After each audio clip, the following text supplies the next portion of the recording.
Get busy in here, get busy in here. Yeah, my squad run deep. Yeah, we really in here. I swear whatever you want, you can get it in here. Comedy or the drama, it's a mixture in here. But you love it in here. Yeah, you love it in here. Got reviews up in here. We got stories in here. Hit the like, hit the sub, hit the bell. Oh yeah, 3 clicks like the shoes on. Yes, I'm high. Yes, every wanna get to this guy. Yes, go out tonight, I just might. Yes, style cleaner than yours, so don't buy. Yes, I'm so debonair, so debonair. I'm so debonair, so debonair. I'm so debonair, so debonair. I'm so debonair, so debonair. What's up, friends? It is another episode of So Busy, where we recap and review. I'm the smart one. He's the dumb one. Make sure that you like, you comment, you have subscribed to our channels already. We're about to talk about the basketball hoes of LA. And we have a special guest with us, Miss Cindy, the basketball expert. No, we need an expert. We need an expert. It's just a surprise guest. Hey.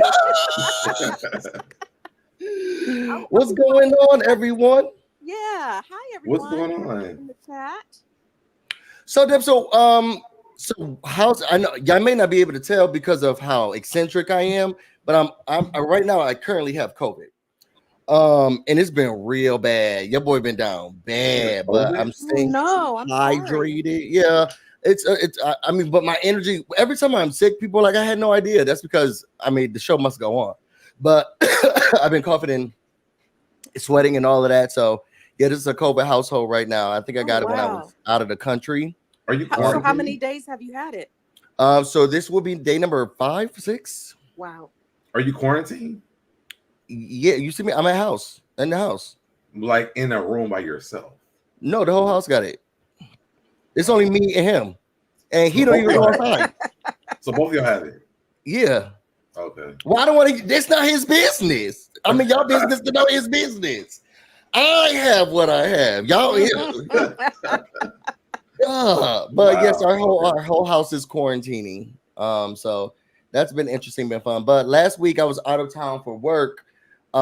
In Mexico, which is a beautiful place. I went there and there was a Deloitte building there. I said, can we just get over it? Okay. Deloitte is everywhere. I don't know if y'all have these Deloitte people in y'all area, but Deloitte is everywhere. So, but it was a fun vacation. I had tons of fun seeing some of the customs, some of the traditions, eating some of the food. It was a really, really, really, really fun time, a really, really nice time. But I say that to say that I was gone. And while I was gone, the show must go on. And one of the things that we wanted to make sure is that we continuously gave you the recaps and reviews to make sure that you're not missing out on our content. You know, as much as I know y'all love to see me by myself, you know, this is a So Busy show, so that we need the so part. And so Deb didn't do his part. So can you explain? Because I got a couple of emails and people was text messaging me like, why is he acting like this? Why didn't he do the video? So can you just explain to the public? I mean, it wasn't my, first of all, your trip was in a very timely place. We started school last week at the same time, so like I was like at work till like 7, 8 o'clock at night. So by the time I got home, like I was going to bed. I didn't have time. So basically, what he's telling y'all is he don't have time for y'all. I mean, listen, you come to these PDs and then you tell me when you got time. I work 17-hour days.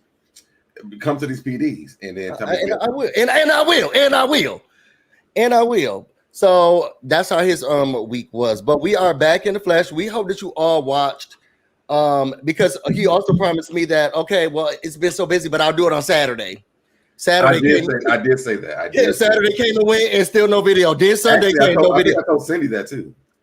Saturday came no video. Sunday came no video. I said, you know what? I completely forgot, but yeah, you did say that. I was exhausted. I'm sorry. Like this week, the beginning of the year. That's the person who has. I have COVID. Got you exhausted. But the beginning of the year is so draining. Like I mean, it's a lot. A lot is going on. So on the weekend, like I just wanted to sleep. I'm sorry. I couldn't do anything. So I did the video from last week's Thank you, Carolyn. episode, and I put Carolyn, don't do it. I put the I did a review from last week's video. I mean, from last week's recap. Do you want to give any? What did you watch it? It's streamed on your channel. You're supposed to put it on both our channels, so it is on. It should be on your channel. It's not on my channel. How? It's not. It's not there. Let me check. And then apologize to me. I'm not doing. You definitely not. I'll take accountability, but I would not apologize. It said it doesn't say where it's streamed, so I don't know. It's not there. Oh, I don't think it. Oh no, because it went on my channel, and it went out at 12:14. I'm surprised it didn't stream on your channel. Well, you know what? You weren't in it anyway. So it's fine. Y'all can always come on my channel and see it. I thought it streamed on your channel. I selected both of our channels for it. It wasn't on my channel. Well, I'll stream it on your channel later. No, Carolyn said it's there. I don't see it. No, you apologize to me. See, Carolyn, you didn't even like. Let me go. I know whose side to be on now. Let me go look. You gotta know whose side to be on, Curly. Yeah, my last video was 9 days ago, and then we're live right now. That's the only thing. It was alive. It's right here. What's the one that says video? There's no. Is it? Price 125. Like it's not there. Oh, okay. Then we'll figure it out. But any thoughts from last week since you weren't here? I don't even remember having last week, so we can move on. Any thoughts, Cindy, from last week? Nope. Let's just move on. Let's go into this one. So now that we've gotten over everything that happened last week, which was, in my opinion, all of I know y'all like her, and maybe this is a hot take, but something about Brooke rubs me the wrong way. Really? Yeah. Huh. So okay. If we're, I might agree with you. Let me just say this quickly. I kind of give her more credit because she did lose her daughter, and I felt like that woman Cheyenne was way out of line. Brooke was just sitting there eating her food. That's it. You know, and she was like, "Why don't you stand up? And why don't you stand up?" It was just a weird event, you know. And then for that one woman, I don't know if she was part of Cheyenne's organization or whatever, following them out like she was a bodyguard. It was just it was somebody crazy. From her family. It was somebody from her family. Wow. Yeah. See, that was just bizarre. And I was just like, why are they picking on this woman? Like, what is the problem? Why are you focused on her? You know, Yeah, and she went. I can see how you might feel like Brooke is rubbing you the wrong way, but she wouldn't have anything to argue about or talk about if they would just leave her alone. They were the one picking on her. But you know how Jackie's minions are, though. Right. You know, I was going to ask you both. Doesn't Cheyenne low-key kind of look like Sunday to you? She does. I'm with you, Cindy. I'm with you. Okay, I was just like, she not only does she act like Sunday, but she looks like her too. It's really weird. Anyway, yeah, that whole event was strange, and like they did point out, it was supposed to be woman empowerment, but they're honoring this guy. Why weren't you honoring the woman? Women. It didn't make any sense. None. It was really, really. She was like, you make sure you got credit cards. Right. If you got a credit card, you got a credit card. You got a credit card. Right. Brooke, stand up because you got a credit card. Brooke is like, she raised her hand like the rest of the people. Even Brandy just raised her hand. Cheyenne wasn't calling her out, being like, Brandy, can you stand up? But you know that's a Jackie thing. Jackie based them girls to go and do things that they should not do, and they end up being mad at her later on. Well, exactly. But then at the end, when Jackie was just like, I think you handled that whole thing right. Really, ma'am? Sure did. Tell them, teach those girls how to talk to you. Train them up. And I'm just kind of like, wow. And she just looks so like dark and inappropriate. Like, you know, like all of her black all the time. And her giving her little speech. I was like, Jackie, please sit down. Please sit down. There's but I will say, definitely a darkness about Jackie this season. Right. But I will say this as a side note, since we didn't really cover it. What that restaurant that they went to is called Post and Beam. It is so delicious. The owner is so fine. I was hoping that we could talk about it. I'm gonna Google it while you guys talk. I'm gonna Google so I can send you the picture. He's Okay. so handsome. He's so nice, and they have the best peach margarita I've ever had. So, anyway, Ooh. yeah. So, Peach guys, margaritas on Cindy will become. Yay! okay. I'm happy. I'm happy to if you guys make it to LA to host a little Post and Bean dinner there. That would be great. Yeah. So anyway, guys, that and chat, that was the most that I can remember from last week's episode. So I do want to go through this. So we do know that like prior to this season happening, Jackie was posting on social media that they try to take her down. Yeah. And we didn't know what they were talking about. So I guess this season, which I think was really recorded like right after part A, is happening in real time right now. Well, in time now. So like, I guess Jackie is saying this, but also what's confusing to me is that Jackie is involved in the part of them taking her down. What do you mean? Yeah. Like she's done the things that, like, it's not like they're lying on her. That's what I'm saying. Okay.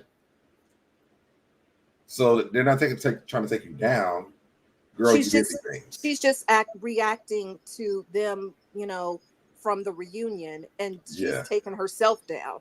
So they haven't smoothed out anything from the reunion, and it's just what you're saying. So Deb, right, is that it's just carrying over to her feeling as though that they're trying to take her down. I don't know. I do see it as now. Jackie's crazy. I like her because she's campy. I think she's fun. Like she's a fun crazy, in my opinion. I think what the problem is that it's always a gangbang mentality. Shout out to Karen Huger that these people have with how they're going to address Jackie.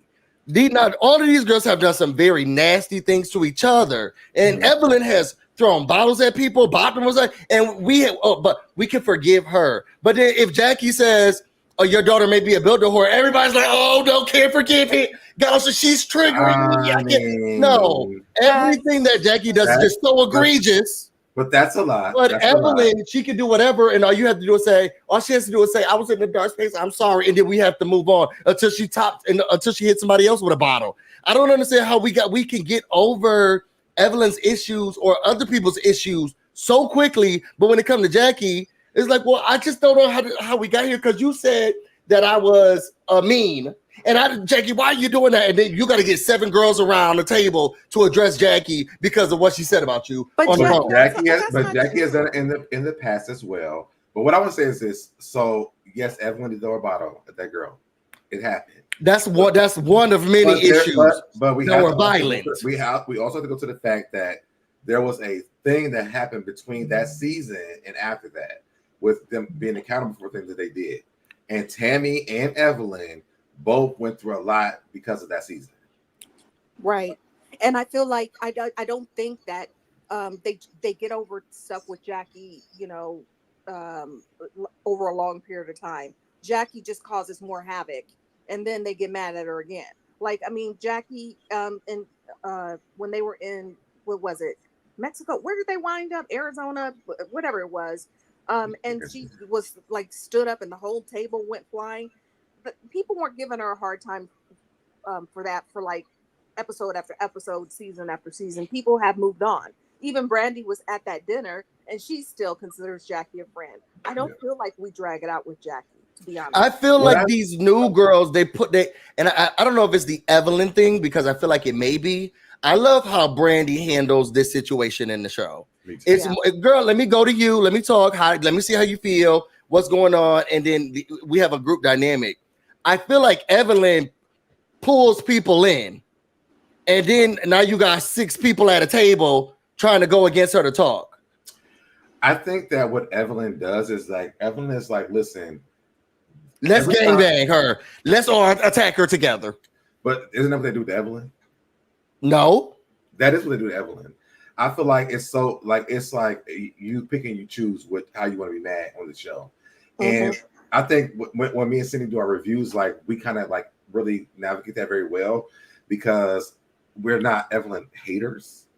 There are, and it happens, But the reality is this: Evelyn hasn't really done a lot that the other girls have not done. Yes, she did throw a bottle at that girl, but also, okay, let's not just act like it's just about bottles, shoes. She's bought people upside the head. She has talked about people. She bought Jackie's daughter that she's never talked about. Was talking to her and doing all this stuff. Jackie brought that up on the show. Girl, all I'm saying is Evelyn is disgusting as well. But it does seem like there is a show yet when it happened. It seems like there is some sort of mission for these girls to get together and get Jackie out. But you can't. You can't. Why? You can't. Because Jackie is barely a part of. I don't know. I don't even know what's going on. Her husband could be dead for all we know. She barely a part of the show, and she is the season. She's not the season. What are the highlights for you, Sydney, so far? It has not been Jackie. It's been her missing, which I've enjoyed. I will. Oh, please! My highlight is every time she comes up on the screen. Because I can genuinely and honestly say, if she wasn't here, then I would truly have to stop watching. Because there's nobody I'm invested in. Their lives are not interesting to me. Wow. I'm just not interested in them and their lives. I'm interested in their friendship dynamic somewhat, but only because Jackie. If Jackie was not there, I will say that I don't think I would be. I know I wouldn't be watching. I would have nobody to be rooting for or looking at and seeing what they got going on. I think it's a personal thing for you because you don't really like Evelyn like that. I don't. No, it's not that. So stop saying I don't like her because I don't give up about her. You do not like Evelyn. I don't give up about her. Exactly. That's where she sits. But I feel like y'all go up for all the other girls and all the other shows that are. Who we going up for? Jake. What Nene Leakes? Y'all go up for Mariah. Who was y'all? The internet. Whenever we're watching these shows, they go for the main girl. Evelyn is the main girl on Basketball, whether you want to admit it or not. She is. Oh, which one? Of all of them. Girl, please. Because let's get this show started. If she wasn't, they would have brought her onto this franchise. I think that they need somebody to help. Nobody cared about Jackie. I'm sorry. Jackie just does random stuff and she goes crazy for no reason.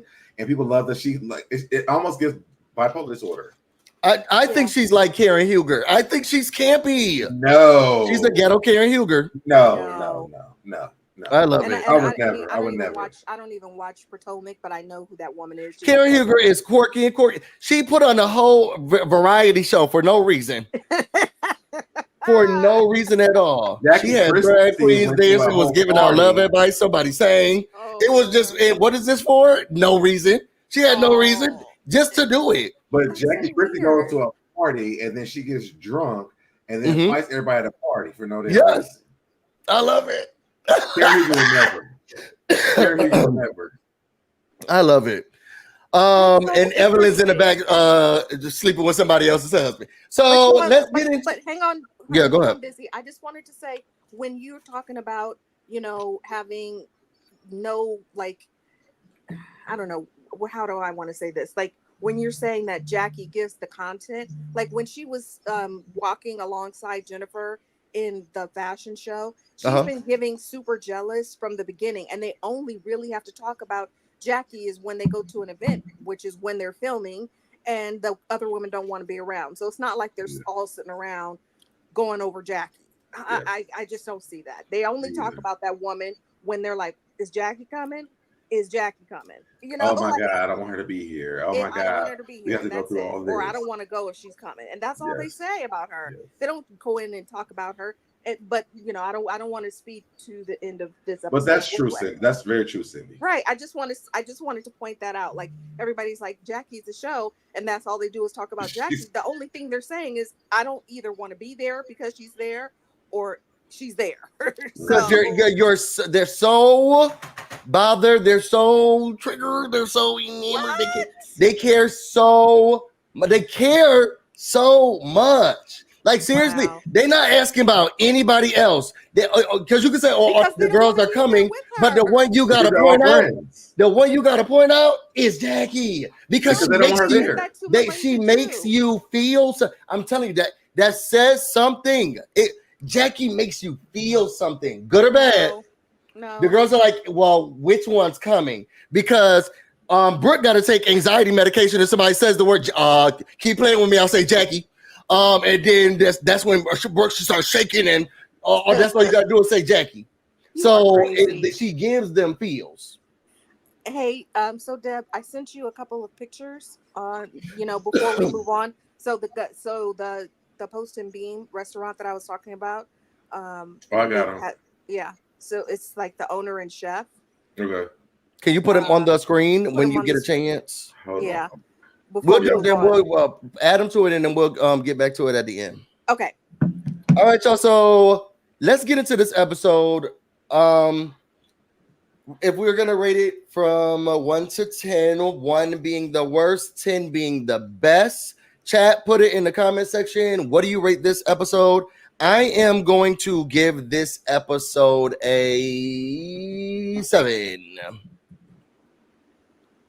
Cindy, what you got? I kind of was cracking up towards the end, so I'll give it a little 5. I could skip some of it, but 5 is fair. Okay. I'm so glad I bring my Instagram over here right away. I would give it. I was kind of bored. I'm gonna give it a 6. Okay. So we're kind of in between there. Yeah. We're in between. Yeah. It was it was like boring until like the very end of it. Yeah.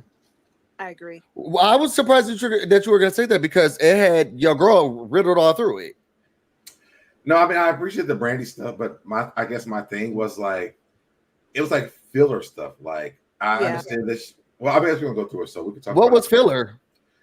Well, it was just like the whole acting thing. Like, okay, we know, like it's like they're repeating the thing over and over again. Like Jennifer's doing a movie, Brandy's acting, Jacile's son's coming. Like it was like not long enough clips for us to like really invest in the scenes. Right. I think that they were, and then, I mean, it's a season, so they're supposed to scatter it throughout. And I think that this is what's interesting to me.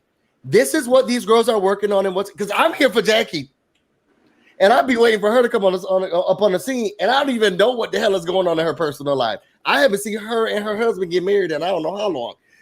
I'm waiting for her life, and we can't even get it because they're showing you all who y'all think are interesting, the jobs and the stuff that these people are actually doing. So it's weird when he's like, well, Jackie, it's not the show. These other girls have so okay, but when we show what the other girls are doing, you're like, oh, I know she's doing a movie, but I was bored. The acting thing, I was bored with. This other girl's getting married, I was bored with. No, I'm not saying we barely get a Jackie, and I'm happy about it. I'm saying what it was. It was like filler stuff. How is it filler if this is we didn't what really get invested into what they had going on? They didn't make the scenes long enough. I think that's what he's saying. It was just like 2 minutes on, the son. It's like she hasn't seen her son. We hadn't even been, as an audience, been introduced to the son until last night's episode. And I thought that he had been here before. No, that was the first time. She's always only spoke about her son. Oh, I have questions too. Let's get to this. Okay, because I have questions. So let's get into it. We start off with Jackie and Brandy. Jackie says that, you know what? She wants to meet with Brandy because she felt as if she didn't like the way that the conversation went at the brunch, which was your fault, Jackie. So she now wants to sit down and make sure she talks to her. And Brandy was like, look, I'm here. I didn't think that I really wanted to come because how she's been behaving recently, I just can't stomach it. And I agreed with her. I need to figure out, Jackie, what the hell? Like, Jackie, what the hell? I agree with her. They sit down and Jackie was like, look, I'm so sorry for how the conversation went. I said, when we normally are together, we do like that jokey joke thing. And when I said that, so you're trying to be a stage starter, that was the playing thing. And I guess I kind of see what it seems like Brandy understood it too, because she was like, that's when you're like, I'm trying to be a super. So then they started going back and forth, jokingly about it. She was like, well, I felt maybe that wasn't the best time to joke about that. So I'm sorry if it came out that way, because we normally have that banter, but it seemed like you were getting in your feelings about it. So then I stopped. And Brandy said, look, I just wasn't sure what's going on with you. We need to figure this out. She also said, well, I also want to say I don't like what happened with Cheyenne. Right. I felt like she was doing too much and she was on Brooke for no reason. Jackie said, okay. So what reason I wanted to talk to you about not going to your party was because I didn't think that it was the time and place for all of us to get together to communicate. And I understood that, this is your event. It's important to you. You talk about it, the cookbook, your daddy, all of that. I don't know if that was the right time for everyone to be yelling at me about their issues at something that's so important to you. And Brandy said, well, I made it so that people can talk to you and, in that manner. We were going to try to hash things out. And Jackie felt like that was not the time and place, especially because of the business venture that you're trying to go on. So let's try to find another thing, because I don't want these ladies to be yelling at me like this. And Brandy said, well, let's take baby steps. You can just start reaching out one by one. What about Jennifer? Which I thought we had already gone through this, but I think it was Evelyn, the devil, who made Glorilla stop going from person to person, because wasn't Glorilla the one who was, starting to say, hey, you should go talk to her. You should go. But they were like, why are you doing this for that girl? Right. But now we got Brandy saying, okay, so Brandy can do it. Brandy's like, listen, now you should have a conversation with Jennifer. I'll talk to Jennifer, and then you have a conversation with her, and then we'll go from person to person. But you have to go back to like their original like franchise. Like, this is what they do every season with Brandy, Malaysia, and Jackie.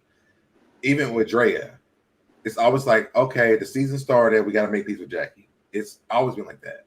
So I feel like Brandy's going like in like the normal formula of their show. But I will say, I have to give her credit. I did like the way that Brandy handled that situation. She was like, I'm going to address the issues between you and I. I didn't like that. I didn't like you talking to me like that. And Jackie's excuse was, we normally have that banter, but you could tell that again, if she was so focused on the right time and place, that was not the right time or the place. Yeah. And then when she said, I don't like the way, Cheyenne was, calling Brooke out for no reason. And she was kind of like, okay, whatever. But, at some point, that's why people get mad at her, because it should have been her place to say, I see what you're saying. And, at her age, you would think that she has the maturity to be like, okay, let me talk to her, and that wasn't cool. And again, I go back to, why are they trying to focus and pick on Brooke when she lost her daughter? The only reason why Brooke and Jackie were beefing was because of Jackie's dismissal of her losing her child. So I say that to say, okay. And then the last piece of what you just said was, so true, about Jackie's feeling like that wasn't the time and her place. Now, my problem with that excuse that Jackie gave was, she should have called Brandy directly and told her that I don't think I don't want to ruin your event. And again, this was not an outdoor or at a venue. This was inside of Brandy's home or wherever she, her rental space. Yeah, whatever she's living. So if you can't talk like women in someone's home, why would you? What other time and place is there? Like, that's why Brandy had it at her house. She had chefs come to the house. So I was like, Jackie, you are full of it. You just didn't want to be bothered, but it was rude for her not to call. In my opinion, it was rude for her not to call Brandy and just tell her that. And she could have just been honest with her and been like, I don't feel like it today. I don't feel like arguing today. I don't feel like it. And so Deb is going to love this part. I thought that Brandy's looking good this season. I thought she looked really pretty. Yep, I thought she looked really pretty during the meeting. I was surprised. Not surprised, like she's an ugly woman, but I'm just saying, like, she's really pulling it up this year. I love Brandy's look. Yes, I love it. She's pulling it up, and that's all I got to say, because he and I kept going back and forth, and I was like, no, that's not good. I think she's gorgeous. I always thought she was gorgeous, but I would say in today's episode, I was like, whoever, now this one you did good. Right. Okay, I was like, okay, if I was pushing to the other side, this is what I would like to say. Sometimes I think it takes some of these women to like watch the season back and go, ooh, yeah. I think she probably, she got a little stylist together and was like, let me get it together, So, she looks good. Yes. I love how the internet. I feel like she's always had it that way. For me personally, we know. I feel like Brandy's a beautiful woman. Yeah, but she wasn't doing any fashion. It was all about the spandex for all of them. I don't think that's her thing, though. I think that Brandy's Brandy, but naturally she's just pretty. and like she doesn't really have to do a lot. Those wigs and those outfits. Come on, so she has had some bad wigs. I will agree. Okay, and then some of those outfits. Okay, but she looks great. And I could agree. Yeah. I love how they ended the scene when Jackie was like, "Well, do you trust me?" And Brandy said no. No. So then we get Brooke. She is getting a tattoo removed with her ex-husband's initials. So she has Glorilla and Evelyn coming over to watch her get her tattoo removed. I don't know. Brooke said that the event was a mess. And she was so surprised by how ghetto and tacky it was, and she didn't even get a chance to tell him about her new love life. She said her man have made it official. And Evelyn. So are we concerned about this at all? Like, I mean, yep. I feel like Brooke is moving every season, like husband. Like, maybe we missed like the time in between. But we just saw her. Didn't she just get that bag from somebody 2 episodes ago? How? So, is it the same man? No, yeah. I'm just saying you're openly dating, and now you have a relationship. Now you're removing tattoos. All of this. But is it the same man though that we? No, saw? This is a totally different person. She said because I couldn't figure that part out. Yeah, and they only briefly showed that guy, and he gave her the bag now. So why would she show him and then not show and talk about this guy that she made it official? I want to know the timeline on that. I need to know the timeline too. It sounds like what 2 days. That's really what it sounds like. So then she said that they are together. She'll talk about that later. Evelyn, she brings up the fact that she sat down with Cheyenne, and she said that she was just joking and that it wasn't that serious. Cheyenne said that, but Cheyenne did keep going with the classless, tacky trope, and Brooke was like, "Look, I am tacky and I am classless, and she should know that. Don't you dare try to test me or come at me in front of a crowd of people who don't know me, because then I am gonna go get." I just Brooke was like, "I am tacky and classless, and so what about it?" She also said, "A bitch that knows of me can't joke with me like that in a room of bitches that I don't know. I don't give a client B word. I'm not the joke here." And I want to point that out because Brooke has, I like some of the things she does say, but also with this, I'm like, well, damn. I mean, I was with Brooke on this because don't embarrass me in front of people I don't know. Right. But that's not what I heard her say. What I heard her say is that you can't embarrass me in front of a group of people that what she said. You don't know. She said a bitch that knows of me can't joke with me like that in a room full of bitches that I don't know. I don't give a flying F of bitches. I'm not the joke here. So what I thought I heard her saying was, you can't joke with me like that in front of people that I don't know, and I'm gonna act however I want to act. Because I'm not the jokey joke. I'm not the joke here. These people don't know me. I don't know you. You don't know me. And they don't know me. I will act a fool in here. I think because it's similar to what my mom would always say. Like, these people don't know you. Okay, so when I'm like, "Mom, calm down, you're so loud." When I was younger, she'd be like, "These people don't know me." Right. But it's like, don't embarrass me though. Well, I guess she felt embarrassed. Maybe I'm reading it wrong if she's feeling like she was embarrassed, because my mom never felt embarrassed. She was like, and I could trip and fall and die. These people don't know me, and I don't care. Your mama had a good point. I feel like that all the time when somebody's like, "Oh, you said this." I'm like, I'll never see these people ever. And my mom would say that all the time. I will never see them. I'll probably never see any of these people ever again. But when you calling me out in front of a bunch of people that I don't know, baby, let me tell you something. I'm that person. I'm a Brooke person. There's also a way for you to just avoid that. Just stand up. Well, why didn't she make everybody else, including Jackie? Because no one else. Maybe she could only see Brooke. That's not true. I said maybe. Then that's but it's not true. You're at the podium, and that's a problem. You can't see anybody else except for Brooke. So then that means she must be a single white female kind of situation. Are you obsessed with her? You can't see any of the other chocolate in the audience? I couldn't see anyone. I saw Brooke, and maybe that was the one name she knew. Hey, Brooke, are you gonna stand up? No, she knew Jackie. Supposedly, Jackie. I is got her- my food. her- I'm not gonna. her BFF. I just can't. I'm sorry. I just felt we didn't do last week's episode, but I felt like Brooke was being tacky in classes. Now I understand I don't. being called out, and I understand not liking to be called out, but I felt like the rest of the event went the way that it went because of Brooke. No, it did not. Busy. I'm sorry. That's Are just you how I feel. kidding? No, I'm not. I am not. I don't Because feel that way. I know how I am myself, and I've been that person before, and it was tacky. It was classless. No, it was Cheyenne. She was the one that was like security. She made it a deal. Brooke just Because she didn't got do That's it. her even Evelyn. follow-up Because even Brooke and Evelyn both said themselves like, okay, well, you got out of hand at one point, To who? girl. So now it's time to, when it came to, well, look, I just thought it was tacky and classless, and you don't have to come to the event that I'm having, and I'm gonna come, and I'm gonna be there. I feel like Well, she that's got because at aggressive that point, too she called fast. security on her. Well, that That's- was she and called they her were- and after they- that. and they were on their way walking out. So what I'm saying is if you are sitting there having a meal, you've invited all of these women to a quote unquote women empowerment event. Why are you the woman being like security when this woman didn't do anything? I felt like she started getting aggressive. The reality is she was the only person that did not stand up. Exactly.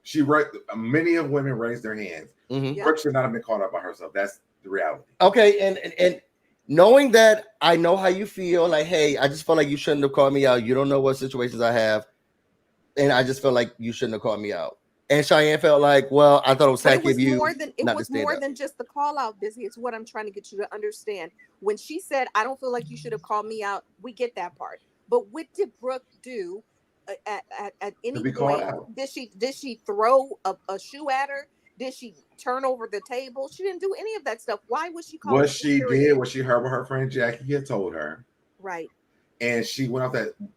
Think about the past seasons. I don't know. I'm not thinking about the past season. I'm thinking about what I just watched, and what I witnessed was the conversation was calm until Brooke started getting louder and yelling. Because she keeps calling her only out. got louder because she called security on her. I felt I gotta go back and watch. I thought that she did that after Brooke had told her. After Cheyenne had told her that she could leave. No. She only got loud when she got up because security was So she called security and then Brooke got loud. Yes, and she was hovering now, and this is a pet peeve of me. You're not going to hover over me like you're about to do something to me. I'm going to stand up. Brooke stood up because Cheyenne was over her, pointing, being like security and pointing down at Brooke. Why would you do that? You're having a woman empowerment event, correct? And you are making a sham of women empowering. But then she said, well, I'm going to come over to you. Who said that? Cheyenne, because she came to the table, and then I think Brooke said something, and then she said, well, let me come over to you. She called her like classless, and like she was like, she said she thought that the act was classless and tacky, that you didn't stand up. But calling someone out in front of a whole group of people that you don't know is classless. Especially when everybody else didn't stand up and they just raised their hand. I think it's weird. Including Jennifer and Brandy. They just raised their hand. I think it's weird, but I don't know if it's classless to call somebody out, but I think it's weird. In front of a group of people that you don't even know is very classless. Yeah, I think it's weird. I don't know about classless, but I think that it's definitely weird and odd. So then was Brooke classless? Yes. How? So Cheyenne was not, but Brooke was. I didn't feel like it was classless for her to at the podium be like, well, Brooke, I wish you would have stood up. I felt that it was class. I definitely thought it was weird. I definitely thought it was very, very weird. I was wondering why she was focused on her. I didn't think it was classless, but I definitely thought it was weird. I just feel like that. Wait, I gotta read this. That might just says Brooke gets on my nerves sometimes, but she wasn't wrong. Busy needs to relax, or we're going to need to have a ponderosa before the next episode.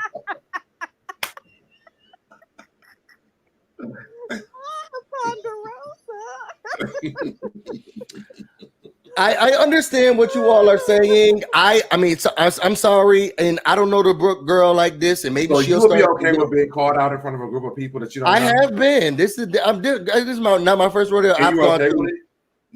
What am I supposed to do? This is your event, girl, and these people don't know me. Okay with it. Yeah, what else am I supposed to? No, sorry. Even if I felt awkward about it, it's not that big of a deal. Well, one thing. So let me say, for me, don't ever do that to me. I'm gonna be a Brooke. Yep. I don't want to be called out in front of people I don't know like that. Like, I mean, if I'm going to a event, but let's say I came to your birthday party, and I know you. I don't know your friends. I don't know anybody else. Mm-hmm. And you're like, I'm glad my friends came out. So Dev showed up late. Yep. I mean, he did late, like, and you keep driving it. Like, I'm gonna be offended. Okay. Oh, like when you had your birthday party and you shouted out to people who didn't cook or come doing it. Oh my God! And you were offended, right? I was offended that I wasn't called out. You were offended. I didn't do it. I was offended that I wasn't called out. But I just feel like, again, I mean, we can belabor this. We should probably cover last week's episode. But I felt shut up.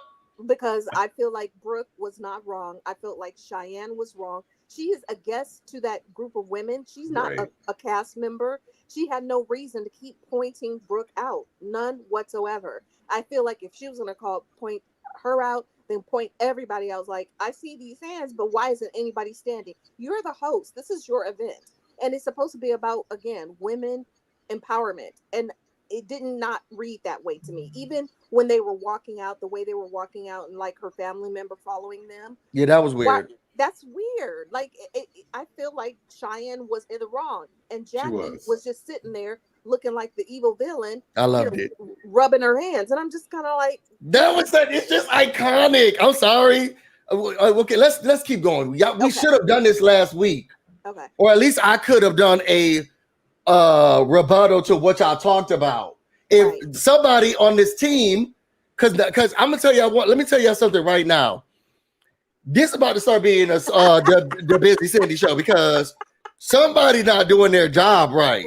This is about to be. We're about to be in the third review that I'm doing by myself. I think it's y'all know that. So Dev don't even take notes. He don't do no notes. I do have notes. They're here.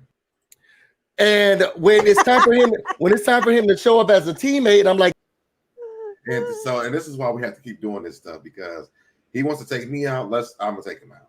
Okay. The reality is that I do take notes, and he wants me to do stuff at the last minute.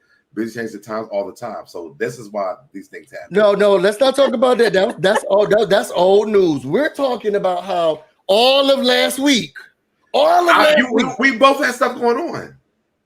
It wasn't that I had stuff going on. I literally couldn't watch the show in Mexico. And I couldn't either. Cindy, whose side are you on? We talked about this. Cindy, whose side are you on? I am always with Deb, but you did say maybe we could do it on the weekend. I did forget. I didn't remind you. I did say that. I slept in. I totally forgot. But I feel like it is easier to just keep going. It's harder to kind of, like we're doing. It's going to be like it feels like it's going to be like a 2-hour live, because we're going backwards and then forwards, backwards and forwards. So anyway. All right, let's move on to the next subject. Okay, so then we get Brooke. We already talked about all of that stuff. Brooke says she's now worried about why is Evelyn going to meet with Cheyenne. That's a little weird to me, but it's good to see that she had her back. Then she showed that ugly ass tattoo that she had, and we go on to the next scene. It was ugly, but I agree with Brooke. Brooke is giving Ev the side eye, being like, "Why do you keep meeting up with Jackie's friend?" Basically, I know. I understand that. I don't either. But I think because Brooke and Evelyn knew her before. No, it was only Brooke that knew her. Ev did not know this. No, Evelyn said she knew her too. No, she did not. She said, "I didn't know her, and I want to get to know her." Yes, that's why she had coffee with her. She did not know her. She did not know her. She said, "I want to." I'm like she said that, but maybe I missed that. I'll let it go. But you know what? And I said this in my last review, and I'm gonna say it again. Y'all all owe Brandy an apology, especially Evelyn, because when Brandy was sitting there saying, "Girl, why are you sitting here talking about me when you sitting up here meeting up with the ops?" Right. And then Evelyn, she getting up and "I will fight you" and all the girl. But now Brooke's not talking to Brandy, and Evelyn's not talking to Brandy. All these people not talking to Brandy. over something that Evelyn's doing that's weird. Y'all's colorist. They treat Brandy like she's disposable, and I don't like it. They treat Brandy like she's disposable, and I don't like it. They do. They do. So then we're going to the next scene. We get Glorilla. She's going to get her son. That was an awkward scene, but she's going to go get her son, and then they're about to go play basketball a little bit. She said motherhood with Prince has been very fun. She said she's been away, and since she's been away, he's grown a lot. I have questions, but let's go through some of this stuff. She called her fiance, who is in bed. It's the time difference is different, but she wanted to show that Prince is playing basketball. She really wishes that her wife could be here while they're planning a wedding. Now, I don't know if I'm mishearing things, but the way that Jennifer sounds like she's planning her wedding, which she's gonna have with these people she's having in France. She's getting through these things, and then Glorilla's like, "Oh, our budget's not like that. We're not doing all that stuff." But then she's on the phone with her fiance. Her fiance's like, so how about we just do something outside me, you, the cousin Carl? And I'm thinking, wait a second. So are you planning a wedding, or y'all just thinking about planning a wedding? Because that sounds like if she's saying that we about to get married in a couple of weeks, it sounds like y'all still don't even have a guest list. Like I don't understand. She doesn't want she doesn't want everybody at their wedding at all. Just like her, a couple of pizzas, a little chicken. Kids, that's it. It was very weird to me. My aunt to come. I want JoJo down the street to come, but all the Tasha one is her. I put her Glorilla. Her just stealing kids. So they're just gonna try to figure that out, but she's feeling insecure about how this is gonna go. She says, her mother is blind. Tasha's mother, she's sick. It's so much going on, and they're trying to make it work, and she can, and she's feeling overwhelmed, especially by herself. Who got their boy? Who got Prince? How long has she been away from him? What is this dynamic? I believe she only traveled to. She's from Memphis, right? For work. She's in LA for work.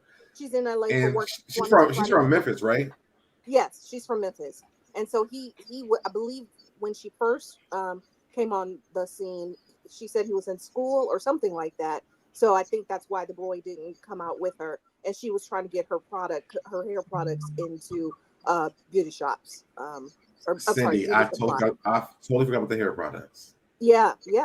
She was trying to get him. She hasn't mentioned it all this season. No, I think she's more focused on the wedding now at this point. Yeah. Girl, no, when she focused on the wedding, all they need is a couple of pizza boxes to go to Popeyes and to go to Perk. She's focused on the wedding. Child, please. So then we get to Jennifer. She's looking at the final cuts of her movie. She's trying to make sure that she puts it together so that she could sell it to Tubi. They're going through a few scenes just to make sure that everything's happening best in, as well as it can in post. She invited Jackie because Jackie's in one of the scenes to come and view it and so they could talk. Y'all, did y'all see what Jackie came in there? That one little scene at the table. Jackie was like, she's about to start tearing up. The movie is amazing. Girl, you did 2 little lines. You really didn't do nothing. And she acted like she's just getting a Golden Globe. So then they start talking, and she was like, seriously, blown away. It takes a lot. This movie is so great, so awesome. So let's talk about this. There's been conversation about Jennifer and his wedding and her trying to sell this movie and Christian's debt that he has. Yep. And basically where people are saying, and I hope that Jennifer's not getting gooped. That she's getting what? Gooped. Because it feels like he's trying to make her pay for his. We talked about this during the last recap. But no, it's like it's getting worse though. Is it? And it's like it's not. She's trying to make sure he's good for his restitution. But it sounds like he's not trying to take the money. When Brandy, I don't know if are we here yet? No, we're not. You wouldn't know because you don't have notes. I definitely have notes. You can keep showing that little phone, and we can't see it. These are notes. They're notes. They're notes. So from there, they talked about the brunch. And Brandy was like, Jennifer was like, it was kind of a mess for her calling her out because you didn't stand up either.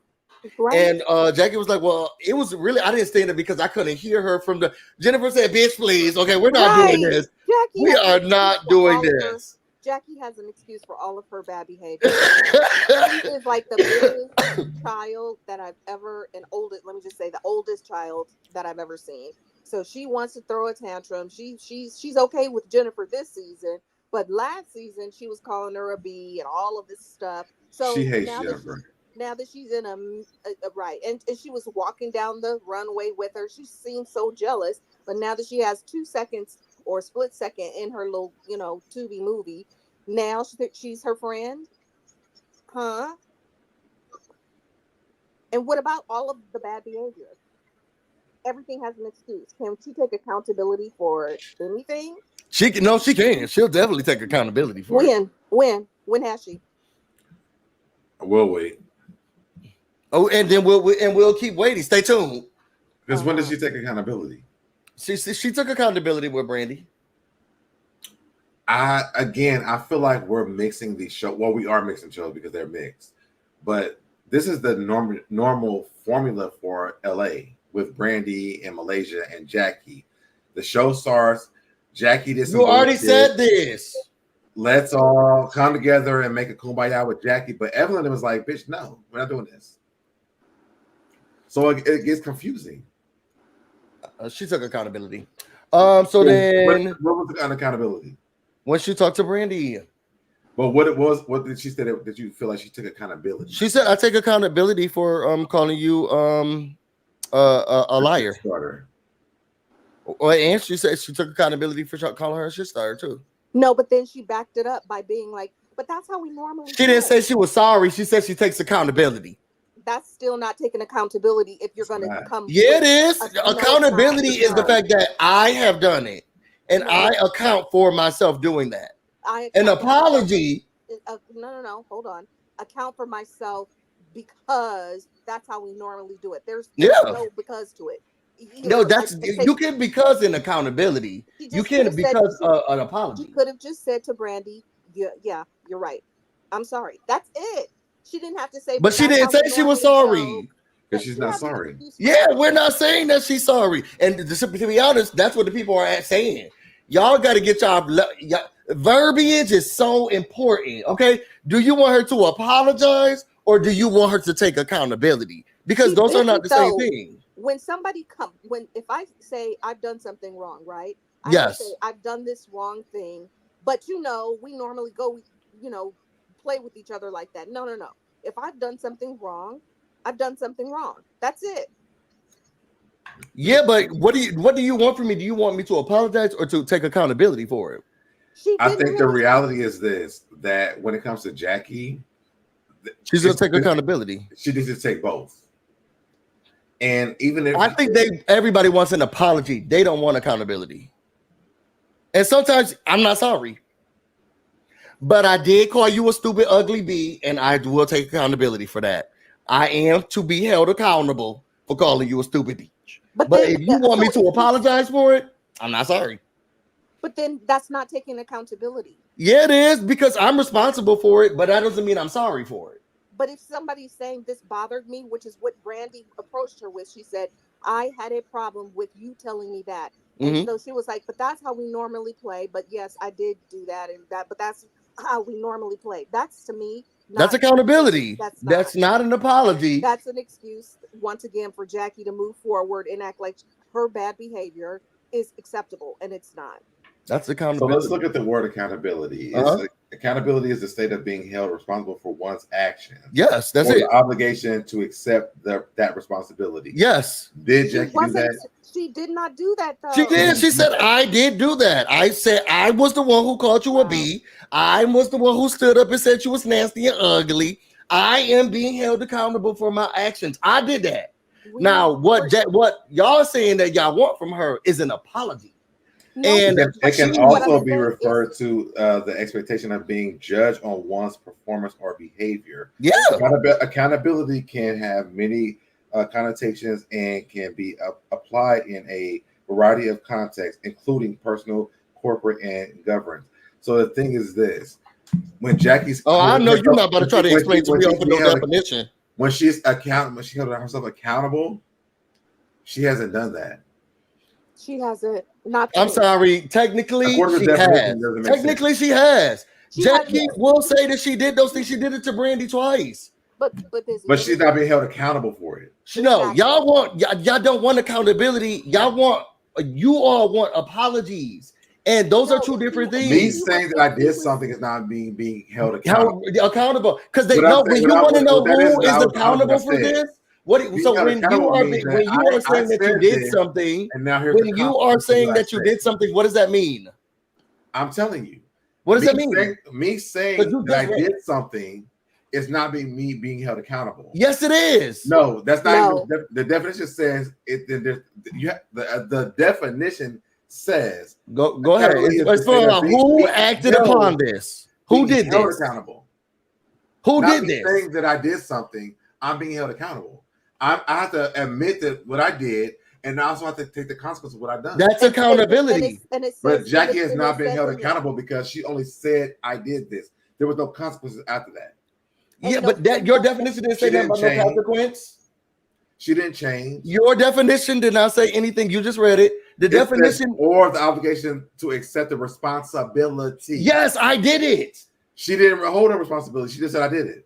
That's your responsibility. You did it. No. Okay, it also says it can also refer to the expectation of being judged on one's performance, or behavior, and judge me because I'm the one who did it. They're not wrong either. I'm telling y'all, we can move on. Go ahead, we can move on. We can move on. But I am I'm gonna do a different segment.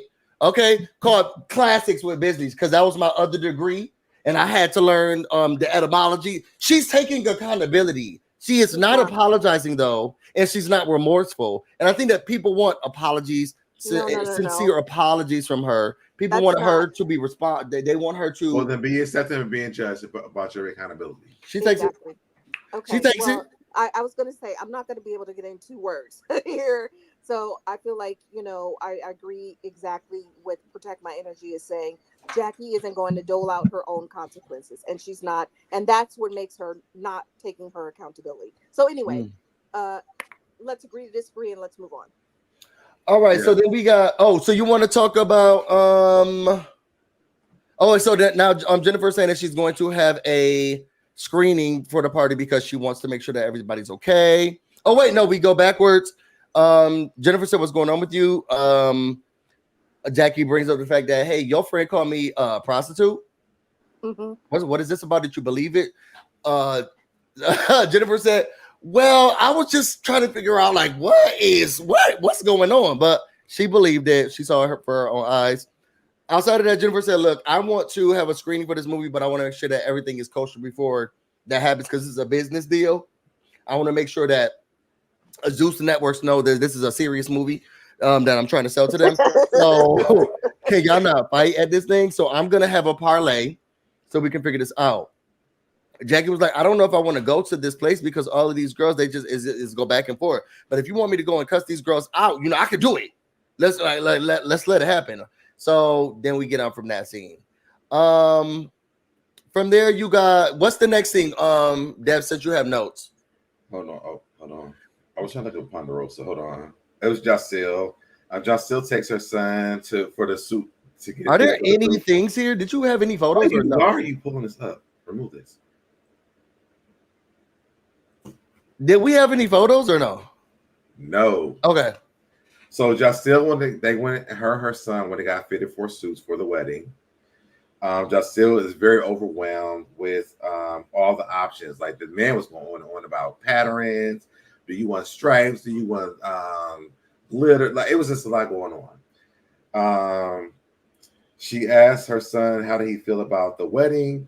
And the son is really happy about Jacelle in this relationship. Mm-hmm. Clearly, I think her name is Tasha. and him have a really great relationship. Yeah, I really like that scene. Yeah, Jocelyn went on about talking about how Tasha treats him like that's her real son, and she likes the relationship that they have together. Jocelyn never wanted to get married, and side note. So for me, I kind of like I went with Jocelyn on this because for me, like when I got married, I never wanted to be married before. Me neither. So when I did, it was like really like shocking for me that I actually did it. So I really like connected with Jocelyn on this. She said she never wanted to get married. She's used to being just being her and her son. And I think with life and in our community, how that goes, like a lot of times, especially if you have a kid, like that's what it is. Like it's me and my baby, that's what it is. Jocelyn said that Tasha makes them feel like a family, and that's why she really wants to get married to Tasha, because of the relationship that Tasha has with her son and how she makes her feel. And for me, this was a really great scene because I think that it opens up the door for people to see what it looks like for us in our community in relationships. I mean, I that's a hard one for me. No shade to everybody else in the community, but I feel like lesbians are just treated differently than gay men. So I don't know if it really is eye opening, because my family was very open to the lesbians in our family. But if you are a gay male, they're like, boy's supposed to be. So their ideals don't change around gay. But she wasn't talking about her family. She's talking about like her personal journey. Well, because you're saying you think that it opens up or puts an eye on the LGBTQIA experience, and because I think for me, like when I said, when she said, I was like, man, like when I got married, before I got married, I never wanted to be married before. Okay, but she met someone who she felt like she wanted to be married to, and Tasha treats her son like that's her own son, and so like it kind of in that space, like I have a stepdaughter, and like to this day I still talk to her, and we have a grandson at this point. But I felt like when she said that, I connected with that. I hear what both of you guys are saying, especially you two, Busy, because I agree. I believe in, not in, just as, an ally, but, I know that in the Black community, especially, it is viewed the way exactly what you just said. Like if you're a lesbian, it is somewhat, especially nowadays, much more acceptable instead of being a Black gay man. All of a sudden you're like, what? And it's kind of like I do see exactly what you're saying. I did love the scene because that has not been my experience, so I have not heard a lot, especially Black women talking about how their partner made their kid feel like a family in that way. So I've not heard that, but I completely understand what you're saying too, Busy. Lesbians are very different than gay men. It's a totally different experience. It's because of misogyny. I think that they also like their relationships are very different as well too. Oh, I don't know nothing about lesbians. I know a lot of lesbians, so that's why I say that. They be in relationships like tomorrow, and then we do it too. Yeah, I would say so do gay people. But we do too. But lesbians is very different. I think I just experienced a lot of different lesbian relationships because I have a lot of lesbian friends. We do it, but I don't want to know. I had made a mistake and got into lesbian TikTok one time. I don't know how I got over there. And I was trying to get out. I was like, this is correct. You know how I got into lesbian TikTok by mistake? You with those people that I used to watch eating, the ones who broke up. Because you showed me those stuff, and I was like, why are these lesbians on my timeline now? But the thing is, like, they're in relationships again right now. I can't. Like, so let's move on. It's a whole different thing, but it was a cute scene. I mean, Glorilla, because she's so beautiful. I was thinking to myself, what if I wanted to her? And I was like, hey, just want to let you know you're gorgeous. Oh, thank you very much. I would be like, what the hell? I think one thing I want her to stop saying is like, it's so hard. You said what? Yeah. I want her to stop saying like everything is so hard for her. Like when it comes to like the marriage, and it seemed very childish. And I know that man who was doing the clothes was like, why are you telling me all of this? When she was like, to be honest, this is my first time doing any of this, and I really wish my fiance was here. I think it was because she was overwhelmed. That she was overwhelmed. And I get that, but like every single scene we see her in when she's doing this wedding, it's like It's so hard. I wish Tasha was here. Tasha needs to come back. Tasha needs to plan. Tasha needs to do. Tasha needs to do. And I'm like, girl, listen. And it's not like all she needed to do is find a overseas playing basketball right now. She cannot be here, and I understand that you want her to be there, but like, it's a lot of stress that she's hard. Like, planning a wedding is hard, regardless. You also have to recognize too, so that not only is she, doing, her partner is not around with her. She's not in her city. She does not have her family. Yeah, she doesn't have her child. Support. Yeah, she doesn't have her normal support. I get that, but I want her to stop telling us that it's so hard. It makes it feel like it's not a good relationship. It is hard, but she could hire a wedding planner. How about that? I'm agreeing with you. I'm just saying I want her to stop saying it so hard. Well, and Cindy is saying that it, but it is. My son came into town. Got to get a suit. It's so hard. Tasha needs to be here. I gotta do all this planning. It's so hard. I wish Tasha was here. You know what? I gotta go upstairs. It's so hard. I wish Tasha was like. I want her to stop saying that because it makes me feel like it's not a good relationship.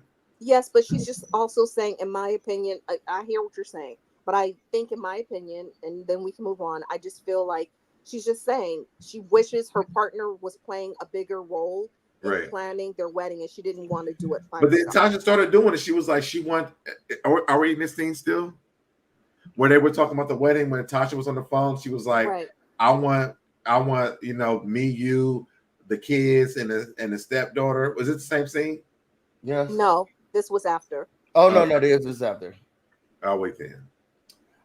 So then we get Evelyn, Jennifer, and Brandy. They are out there bonding at the gym. They say, hey, are you excited about your wedding? What are you doing right now? You just trying to tone up and get yourself together for the wedding? Talking to Jennifer. She was like, yeah.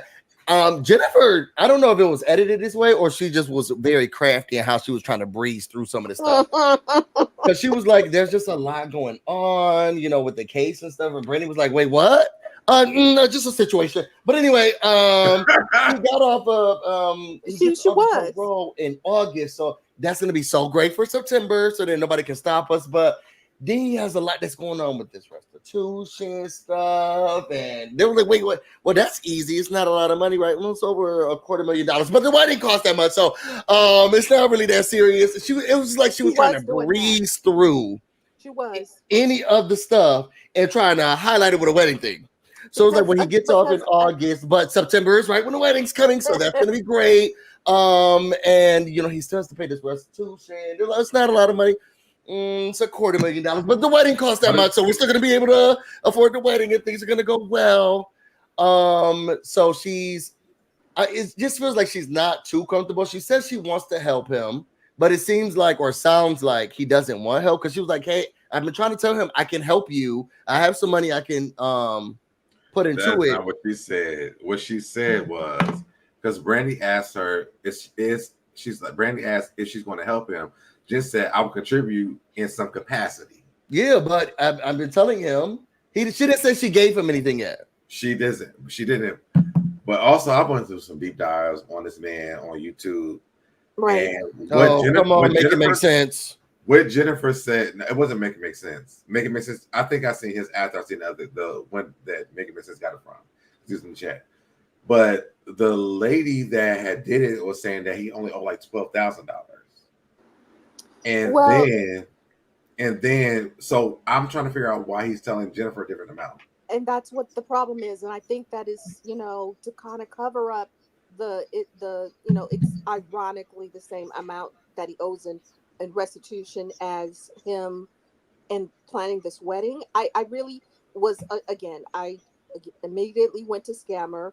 And I think from what you were saying, Busy, that Jennifer was kind of trying to glaze over it because she wants to be in this love bubble. But once again, like I've said so many times, is that she is not a good judge of character for partners. Yeah, we talked about this a lot. Yes, and I feel like as far as her, and I want her to be happy, but I want it to make sense. At her age, she should be better at choosing. You know what I'm saying? Like there are red flags, like all over the field. And I'm not even a sports girl, but so I don't know when the red flags come out, but they're everywhere, and it's been that way since the beginning. I don't want Jennifer to pay this man's restitution. anything on his restitution. Yeah. I agree, but then it's like when Jen is finally having a minimal bit of success, like she's trying to do her little movie projects, but she did a whole documentary on scammers, and she's tied to one right now. It just does not make sense to me. The excuses that she's overlooking $250,000 in restitution, even if it was only 12,000 or 1,200 or whatever, then what? He still owes money for he still owes money. What happened? Oh, you guys are disappearing. What's happening? I think it's crazy. Oh my God. I'm here. Can you hear me, Cindy? I can hear you. I can't see you anymore. And Busy's gone.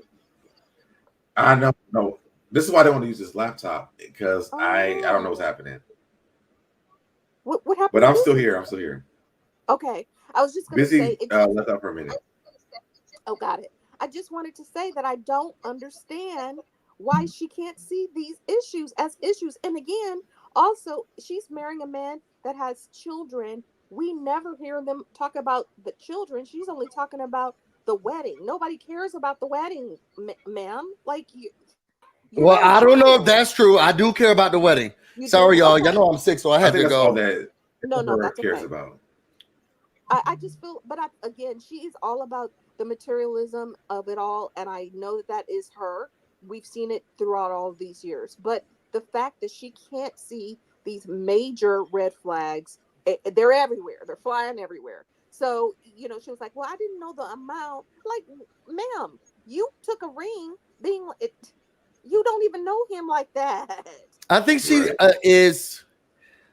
So I always have questions about how Jennifer Williams, because she still stays in like this elitist, like the money's there. Where's she getting it from? Only the Lord knows, apparently. Right. So I think she has her own, and sometimes she's looking to fall in love.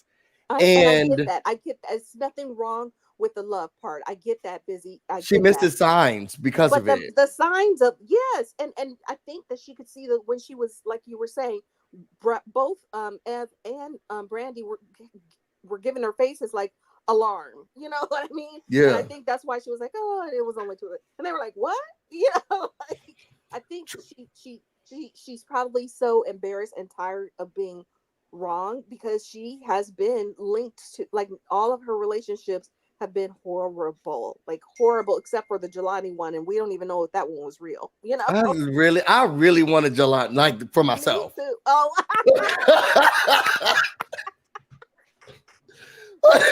that man was so fine. That man was so fine. Yes, we definitely can agree on that. So I mean, I think I'm going to hope for the best for her. It seems weird. I know that people are doing deep dives into everything that's going on. I mean, she got a lot of success off of that. I mean, I even heard about it outside of any of these shows, about all of that stuff that was happening with her and that man who killed or unalived somebody. Yes, she was dating him, and the scandals with the people with the cars on the stuff. So maybe the sweetie pie guy. Yeah, maybe she's trying to do another documentary. So we don't know who's actually the person who's being swindled here. But even when they were in the counseling with the pastor, like, they were pointing out things that I just, as a mature woman, I know that these are issues, like the way that they communicate and what their deal breakers are. Like, she doesn't want to ask any real questions, and yet she's ready to go and jump the broom with this man just because he gave her a diamond. Like, when is Jennifer's birthday? I don't know. I think, didn't we look her up, or so Deb looked her up and she was like, I don't know, Gemini. I don't remember. Is she a Gemini? I can't remember what her sign is. Let me look her up.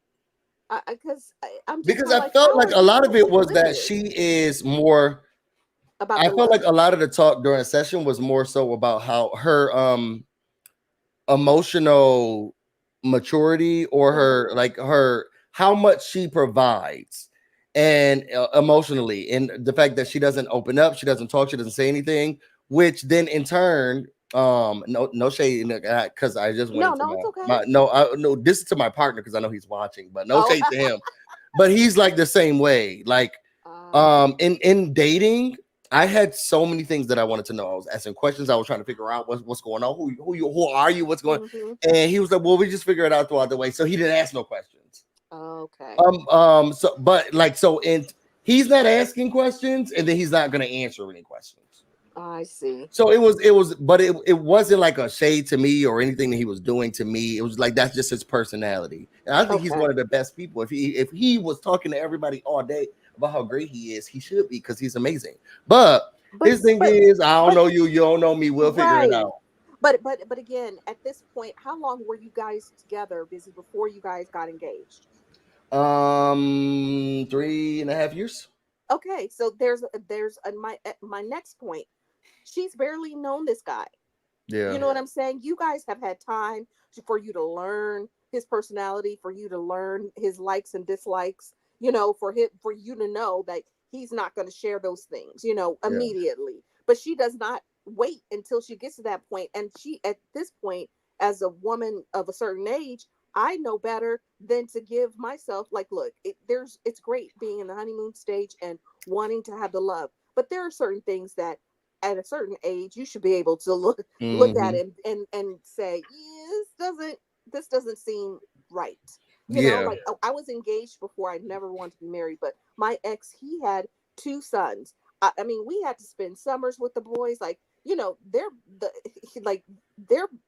moms were like, who is this woman being around our kid? Yeah. And so why are his kids' moms being like that? This man is all on TV and all in every interview with her. And it's kind of like,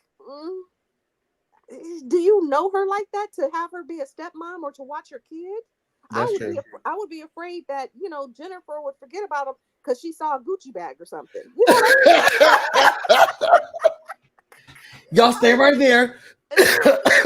or she saw a Rolls Royce and she'd be like, "Oh, sorry, I left him at the store. Somebody." Oh my God! I just bought it off the line. I lied. I forgot all about him. Right. That's how I see her being. So I'm just concerned. The whole thing concerns me, and I just looked it up. Busy, and she was born September 17th. Oh my gosh, she has the same birthday as one of my best friends. Really? So what sign is that? I'm sorry, that's a Virgo. That's the Virgo. A Virgo. Okay. She has the same birthday as one of my best friends. So I'm surrounded by Virgos. So Dad loves to say. They're my opposite sign. And they're supposed to be part of my soulmates. Got it. So I say each one of my Virgo friends are one of my soulmates. Whatever tie they have to me, they stay. And every time I meet a Virgo, unfortunately, they stay in my life. They stay. They don't go anywhere. It doesn't matter if I hate them, love them, whatever. Like, and we have close bonds, and because they're not going to go anywhere.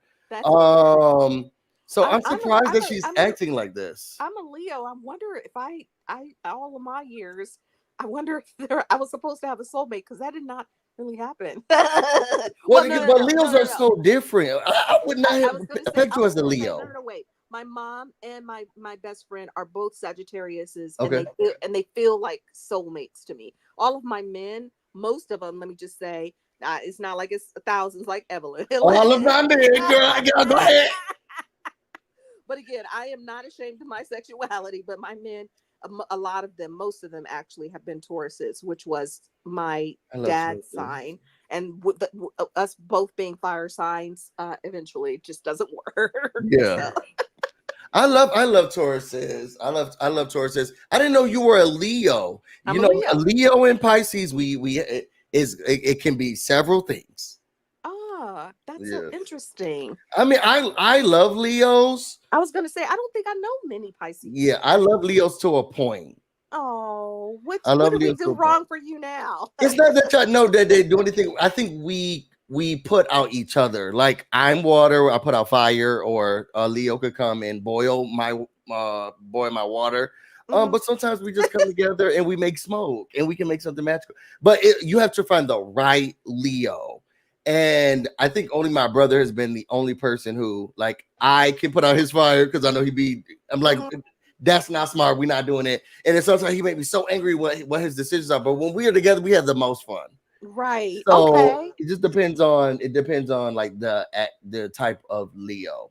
Yeah, that's interesting. Yeah. So maybe is he a very extroverted My brother, no, yes, yeah. My brother's like me, but more attention seeking and getting.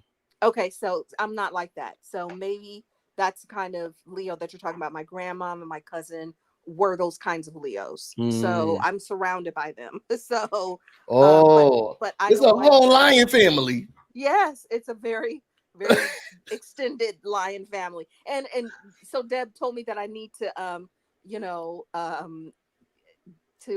pick an emoji. And so I was like, to do a lion, because that's me. Come on, lion. Can you say something, Deb? Y'all hear me? Yeah? Yes. Yeah, I guess. I don't know what's happening with my laptop right now. Yeah. This is why I didn't want to use this one. Oh no. All right, so I was trying to get an Uber Eats order in so I can get some super stuff. But I heard that was about the Virgo thing, and I just we already passed that. We got to go to the next one. No, I'm here now. I want to talk about it. Jennifer is a Virgo. Yeah. And I think that there's a thing with us. Oh no. He's gone and you're back. Go ahead. I hate that he keeps doing this to me. There's a thing with the Virgo thing, and this is why I probably really love Jennifer, because we are like lovers. Like when we stuck on something, we stuck on it. And shout out, y'all, check my vlog channel. You can see a lot of this stuff with me when it comes to me. I understand Jennifer. Yeah. But even with the red flags, like, you just hit a milestone age. You don't just sit there and overlook all of these red flags that are flying around, right? Even if you have all the love, you would still overlook. You would? So damn, you would?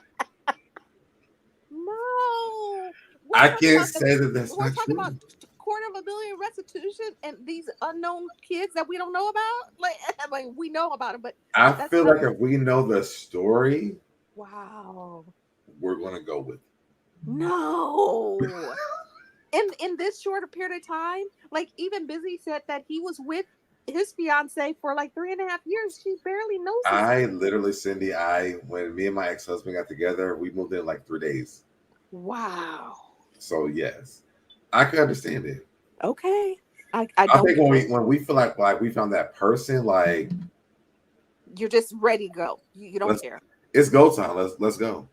Wow. Okay. So I do understand Jennifer. This is why I really cannot fault Jennifer in this relationship. But because she has had so many horrible relationships. You were only. I want to go back to Jelani. Okay. And I wish that I could pull up our Jelani video, but it's not on a busy thing. But I wish I could put my Jelani video. I really wish that Jennifer would have picked Jelani.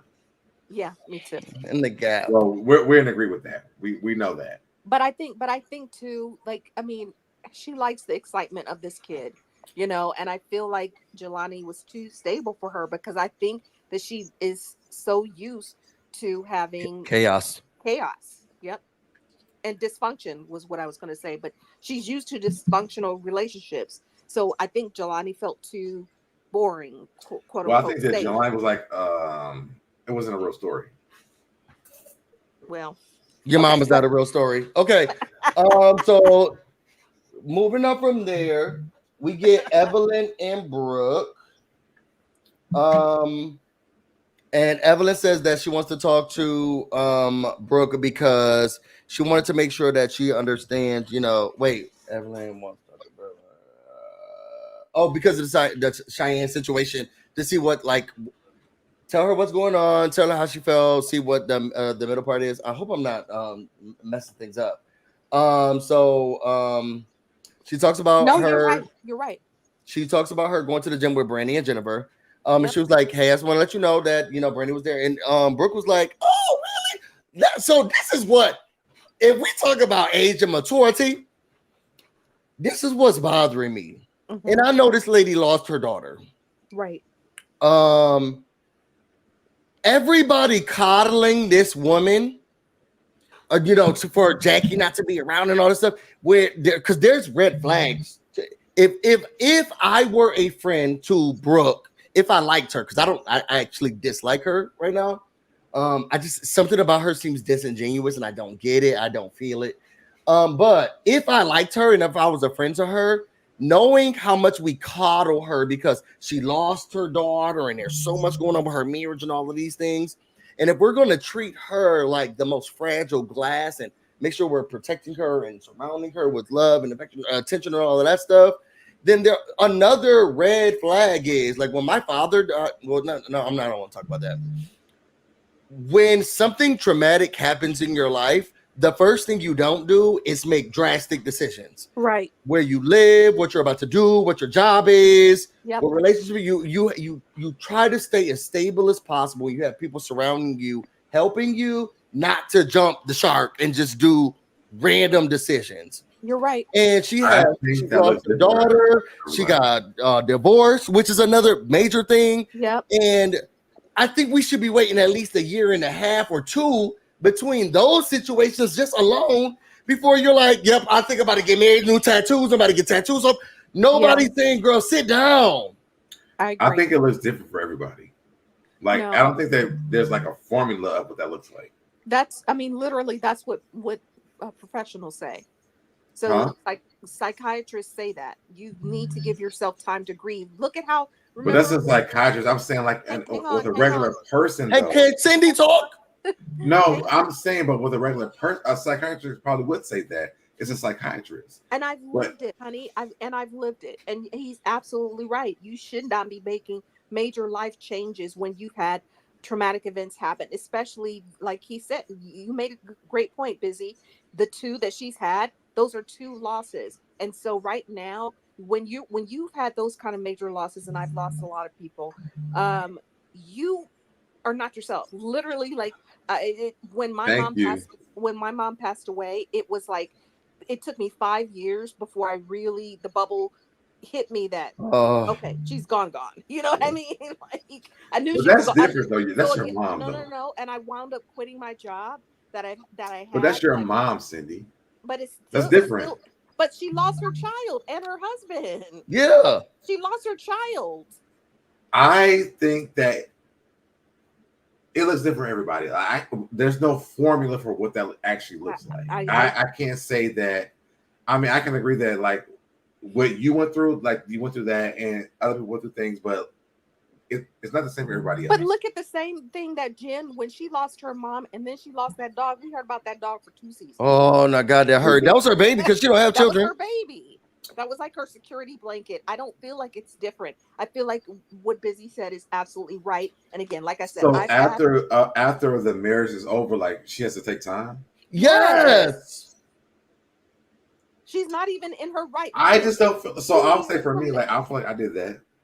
I was gonna say 2 years from now, she's probably gonna look back on these things and be like, "Oh my God!" Like it's too many at once. It's too. I don't feel like I did that. You said what? I didn't do that. And your life is still a mess because you needed to take that time. It's actually not my because you needed to take that time. My dating life is not. I mean, I've dated, but like, I think that my expectations are very different. So I could now. I'm taking back what I said.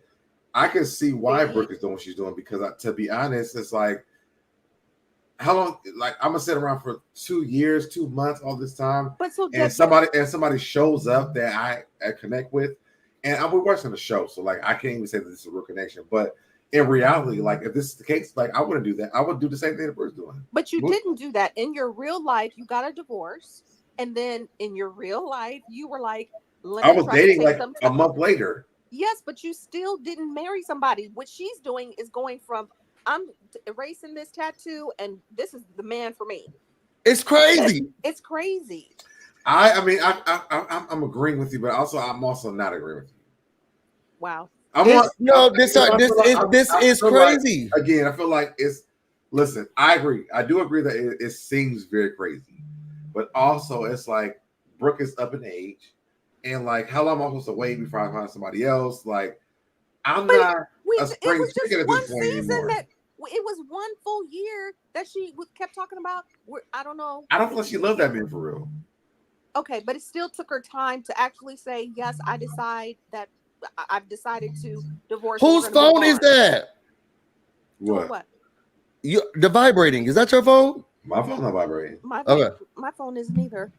Okay. But anywho, yeah, like it took her all of this time. We had to watch this, long drawn out situation with the back and forth, whether she liked him or not. She was married to the man, and now we have to go backwards and be like, zoom forward and remove tattoos. And this is the man. It seems like she's ready for another ring already. But this is a man we never even seen yet, right?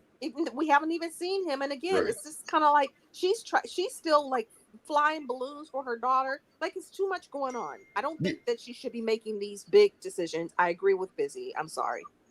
She need not to be there. It says dating isn't moving in with someone. Dating is socializing. She's locking in with a new boo and not the bag boo. A who boo. I don't even know where you're going. I don't know. It's too much, and I don't like the lady, and I feel like it's too much going on. And somebody who was there with her, should have at least said, or at least people who are around her, like Evelyn, and everybody's clamoring for you shouldn't have did this, and how dare you talk to Jackie and this and that.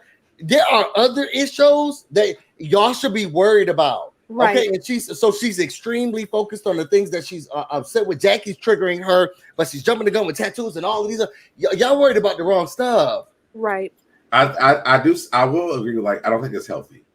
Yeah. I don't think it's healthy, but does it happen? Yes. I don't think it's healthy, but yeah. Because if I was there with her getting her tattoo, I'd say, well, okay, why are we getting this tattoo removed? Right. Because if she brings up any man, then keep it on.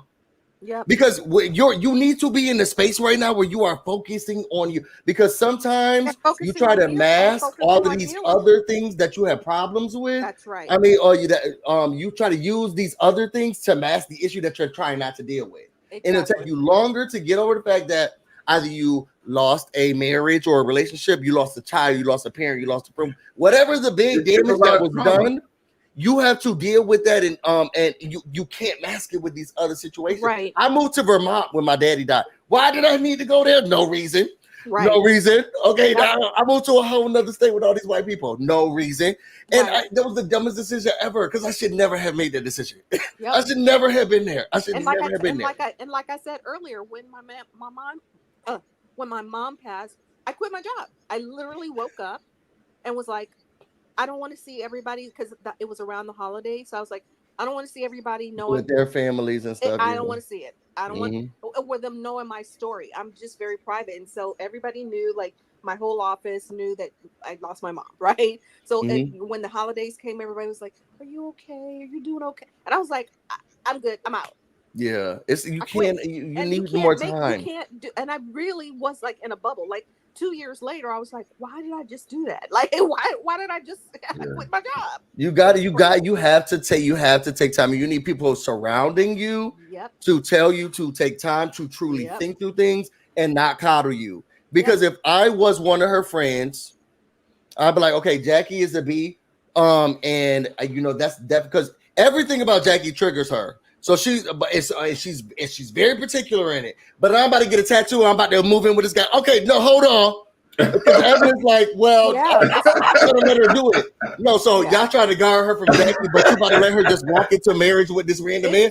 You're right. Girl, somebody needs to say to her, wait, pause. Slow down. I don't give a fuck about Jackie right now. You say you about to marry him? What's the date? 10/24/4? Girl, that's too much. Right. Yep.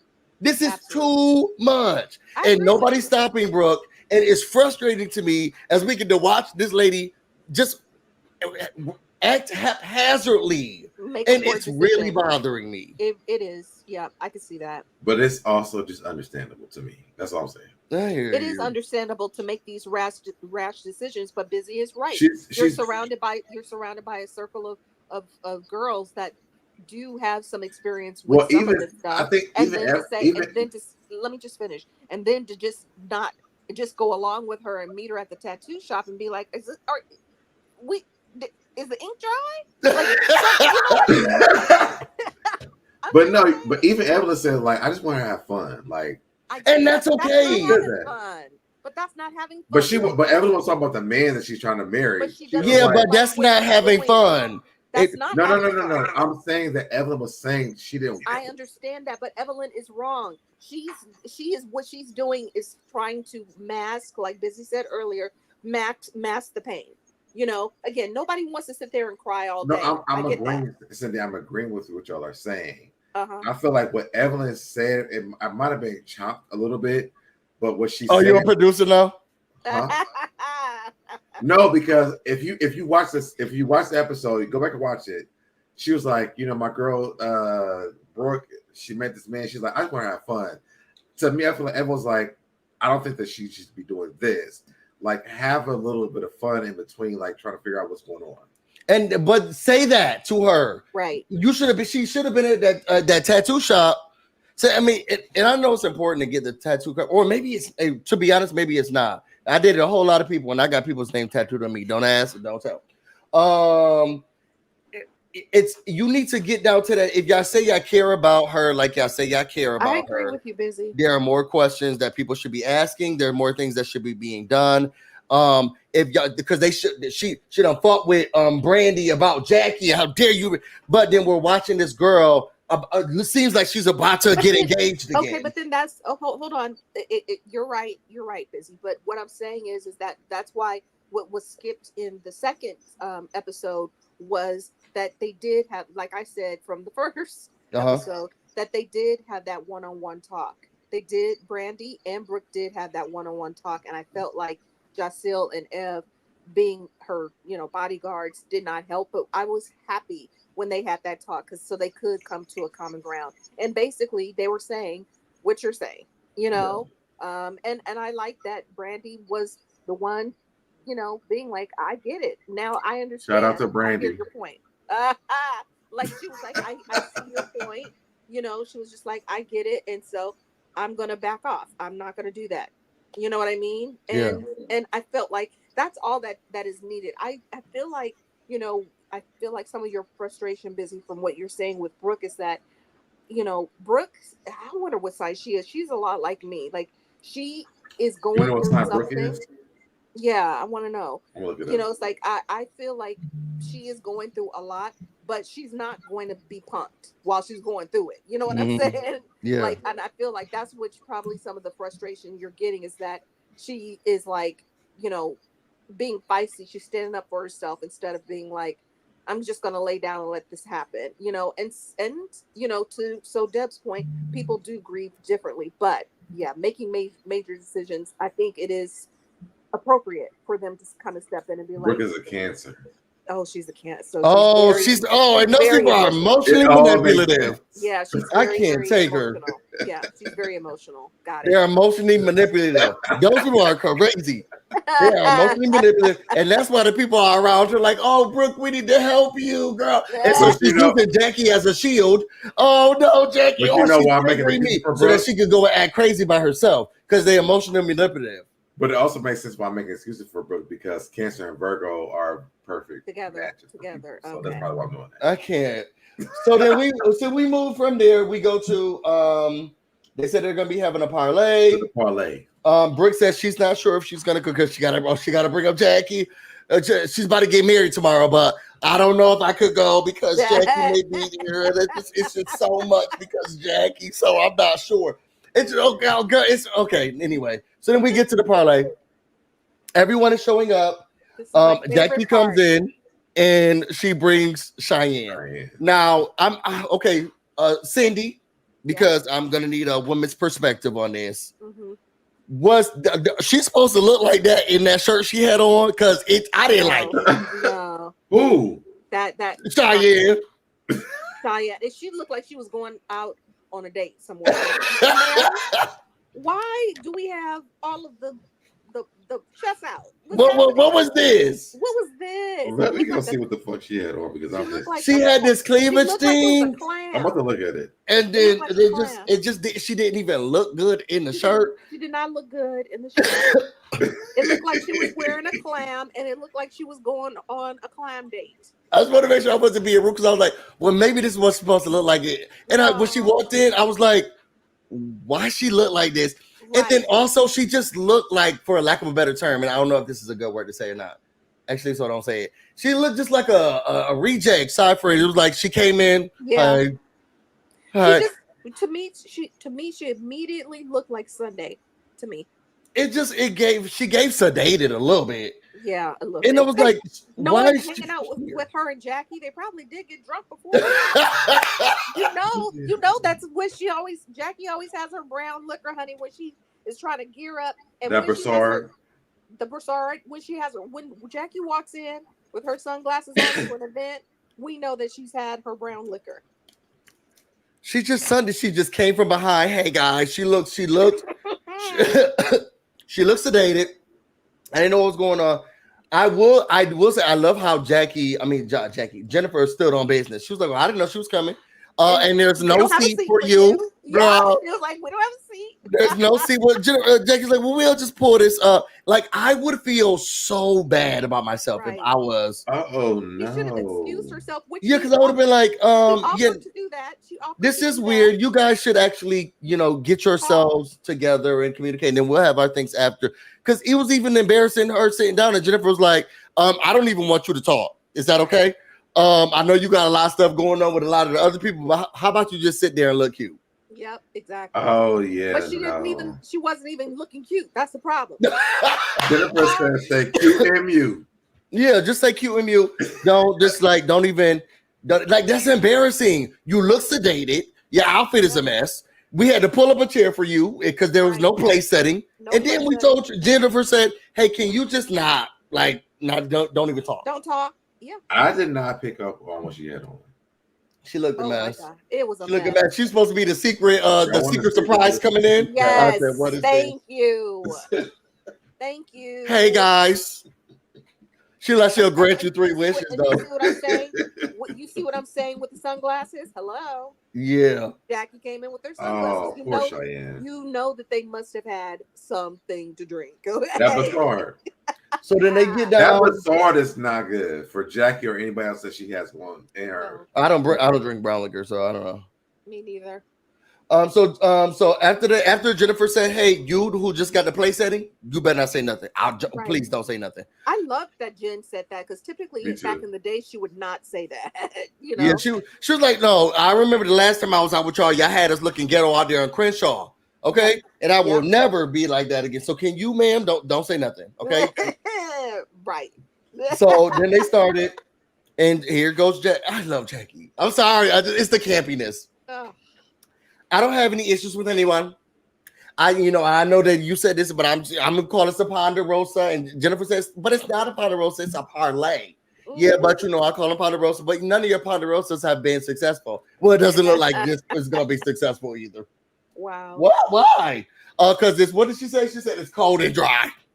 It looks cold and dry. Girl, if you're gonna give us camp and you're gonna give us theatrics, if you're trying to make TV, this ain't the way to do it. Okay, and nobody's gonna remember a parlay. None of Jackie's ponderosas have ever worked. They haven't, but they've always been great. No. When I say I get so excited when Jackie says let's have a ponderosa, I say sorry y'all. I know you're gonna be in the hospital tomorrow for chemo, but I have to be at I gotta watch Basketball Wives. No. I want to be there. I have to see. Excuse me, y'all. Wait a minute. Sorry. I want to be there. I gotta see it. Just go ahead and cough because Sassy P. God was like, "Shut up." I just think that it's up off the stroll. I love it. I just think that it's weird that Jackie uses ponderosa and it doesn't mean anything about a conversation. It doesn't mean anything about a conversation. I love a ponderosa. I mean, I like eating a ponderosa when they had a ponderosa. It was a great place to eat at. But ponderosa was not like a conversation. What does it mean? I thought it was like a gathering of people, right? So the definition of ponderosa, it says common and widely distributed tall timber pine of Western North America having dark green needles in bunches of 2 to 5 and thick bark with dark brown plates when mature. It has nothing to do with conversation. It doesn't, but it's so Jackie. It is a catchphrase for her. So fine, she's changed. She's commandeered Ponderosa as a meeting. Okay, and I love it. So it's fine. Then she says, "Okay, besides the accusations and the problems that people have for me, I don't have any problems with anyone. They have problems with me. So let's let them talk. She's a lie. I feel like Candy. The lies. I think what's easy for her to definitely do has a problem with everyone, which is why she had her stank attitude. I think what's easy for her to do and brought her friend that nobody likes. And didn't need to be there. And didn't need to be there. I think I think what's Jackie's formula is, and it seems to be working for her, is I'll let them keep talking about me. So I don't have anything to say. I have no problem. I have nothing wrong with this. It's glitter and sunshine over here. But I heard that these hoes looking for me. Here I go. So I'll let them talk. First of all, nobody's looking for you, ma'am. You signed a contract to be on the show, so either be in the scene or don't. She was like, let you talk, but you keep spilling your tea. So on Twitter or whatever you're doing, people were recording you. So you obviously have a lot to say. If you don't there, Evelyn goes first, though. Let me just say for me really quickly. If I don't like you and I have nothing to say, you're gonna act like you're gonna be wondering if you're alive. Oh. You're not gonna hear a peep. But that's just me. I love that. I really like this scene when it comes to Evelyn and Jackie, because I mean, you can, if you want to do it, you can. But I feel like what Evelyn was doing, to me, it sounded like a real conversation. Yep, it's true. And Jackie wouldn't shut up enough to hear the conversation. And even when Evelyn explained it in the confessionals, it made more sense. And it's like, so when Jackie said on social media, trying to get her out of here, no, baby, you can hear yourself about it here. Yeah. And I totally agreed with her. But again, I think that she contractually has to show up to some of those scenes. But I really feel in my heart of hearts, and with no proof, I feel like that woman was drunk. She had her glasses on. She said, I'm going to show up for like 3 to 10 minutes and I'm out. Yeah. And I've done the scene. You want me to do this part? Or you got it. I mean, I do the show. Go ahead. Go ahead. So Brooke ended up dropping new tea that she ended up finding out about Jack. We didn't even get to the Ponderosa yet. So then Evelyn starts talking. She said she wants to know how we got here. You were talking about my daughter. I was talking about your daughter. Whose daughter were we talking about? I think that so I'm a little bit on Jackie's side, but then also I understood what Evelyn was talking about, but I also understood what Jackie was talking about, and it was just what? I did. I was going to say, hell must be freezing over. You could, because again, like she said, we got past it before, but she wouldn't even let the woman speak. Yeah. So why do you agree with Jackie? She's acting like a brat throwing a tantrum. Man, the only reason I agreed with Jackie was it sounded like Evelyn was like, okay, I don't understand why we're here where you're like, you want to slap, because you can like you can not like somebody and like just I want to slap them. Like I just don't, but it's not that serious. Right. Evelyn's just like, well, I we've gone through so much now, we got over things, and why are we here? Right. And so I understand her trying to figure out how are they mad at each other. Mm-hmm. I think where Jackie is like, okay, girl, but why we got to go all the way back to the daughter thing? Like, we gonna bring up this old stuff again? Because that's the journey they have traveled as for a friendship. Exactly. Yes, and again, as if Jackie would just be quiet and not have the chip on her shoulder, like if she really meant what she said to Brandy, that she was willing to speak with everyone. She just went in there in defense mode. She wasn't trying to hear anything, and so that's why I feel like the one-on-ones are better than the ponderosas and the parlays. But I feel like, Jackie, when she doesn't have anything to run away from, like if her and Ev sat down and had a conversation, I mean, like literally they were at like Shawnee's wedding and Jackie has all these negative things to say. So ma'am, either you want to be on the show or you don't, because they don't want to film with you now. Right. But I think because she was probably tipsy, she came in defensive mode and she was just kind of like, yeah, I don't. Put the bazaar down, Jackie. No, I. Well, why are you on Jackie? I want to hear why you on Jackie's side. The only thing that I agree with, which I feel like she was trying to get at is, but why we gotta go all the way back there? And I think that those are miscommunications and lies. And we talked about this during our last review where I felt like, okay, well, I felt like she didn't talk negatively about someone's daughter. Evelyn brought up people's daughters, but we got over that stuff. Even Evelyn said we got over that stuff. If we want to talk about how are we now, then bring up the slap thing and bring up the slap thing only. We don't need to go all the way back to the daughter. Girl, I'm not going back there anymore. Why we talking about this? You trying to rehash this? Girl, if we about to have this parlay. What's the issue? And then Evelyn should have said, I just didn't like the fact that you said you was going to slap me. Why are you saying you're going to slap me? What's going on with the slap? But if you want to say, well, you remember in the beginning, back when the daughter thing happened, girl, we about to go all the way back to the daughter. You talk about when I said that your daughter is a builder whore. Why we doing all of this? Because I feel like it was an important part of the factor of why they became friends after that. And she's saying, like, listen, we made it through all this stuff. What is the reason you want to slap me for? I don't want to hear all that. Just ask me about the slap.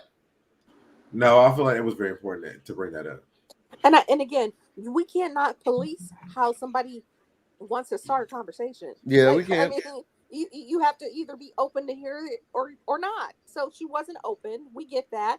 And Protect My Energy makes a great point. You know, she did look into her prostitution.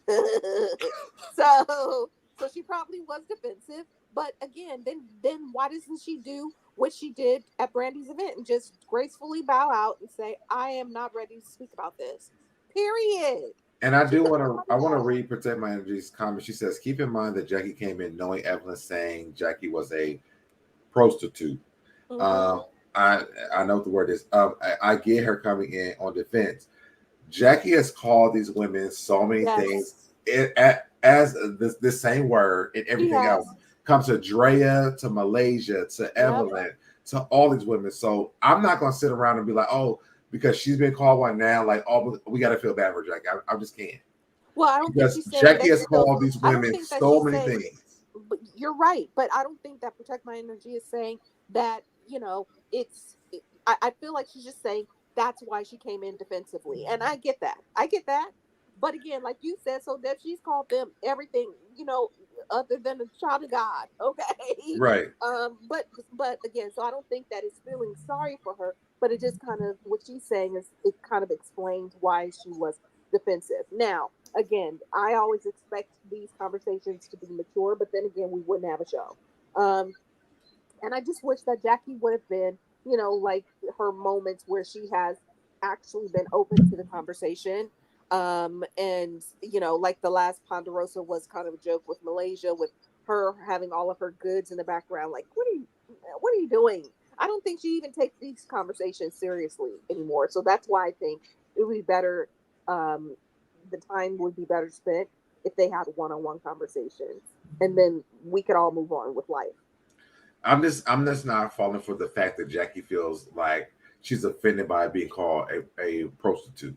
Right. Because, baby, you've called all these women prostitutes. I don't think that she's offended. I think that she's still carrying over the situation from all the gang up that she got on for the reunion, which she deserved, honestly.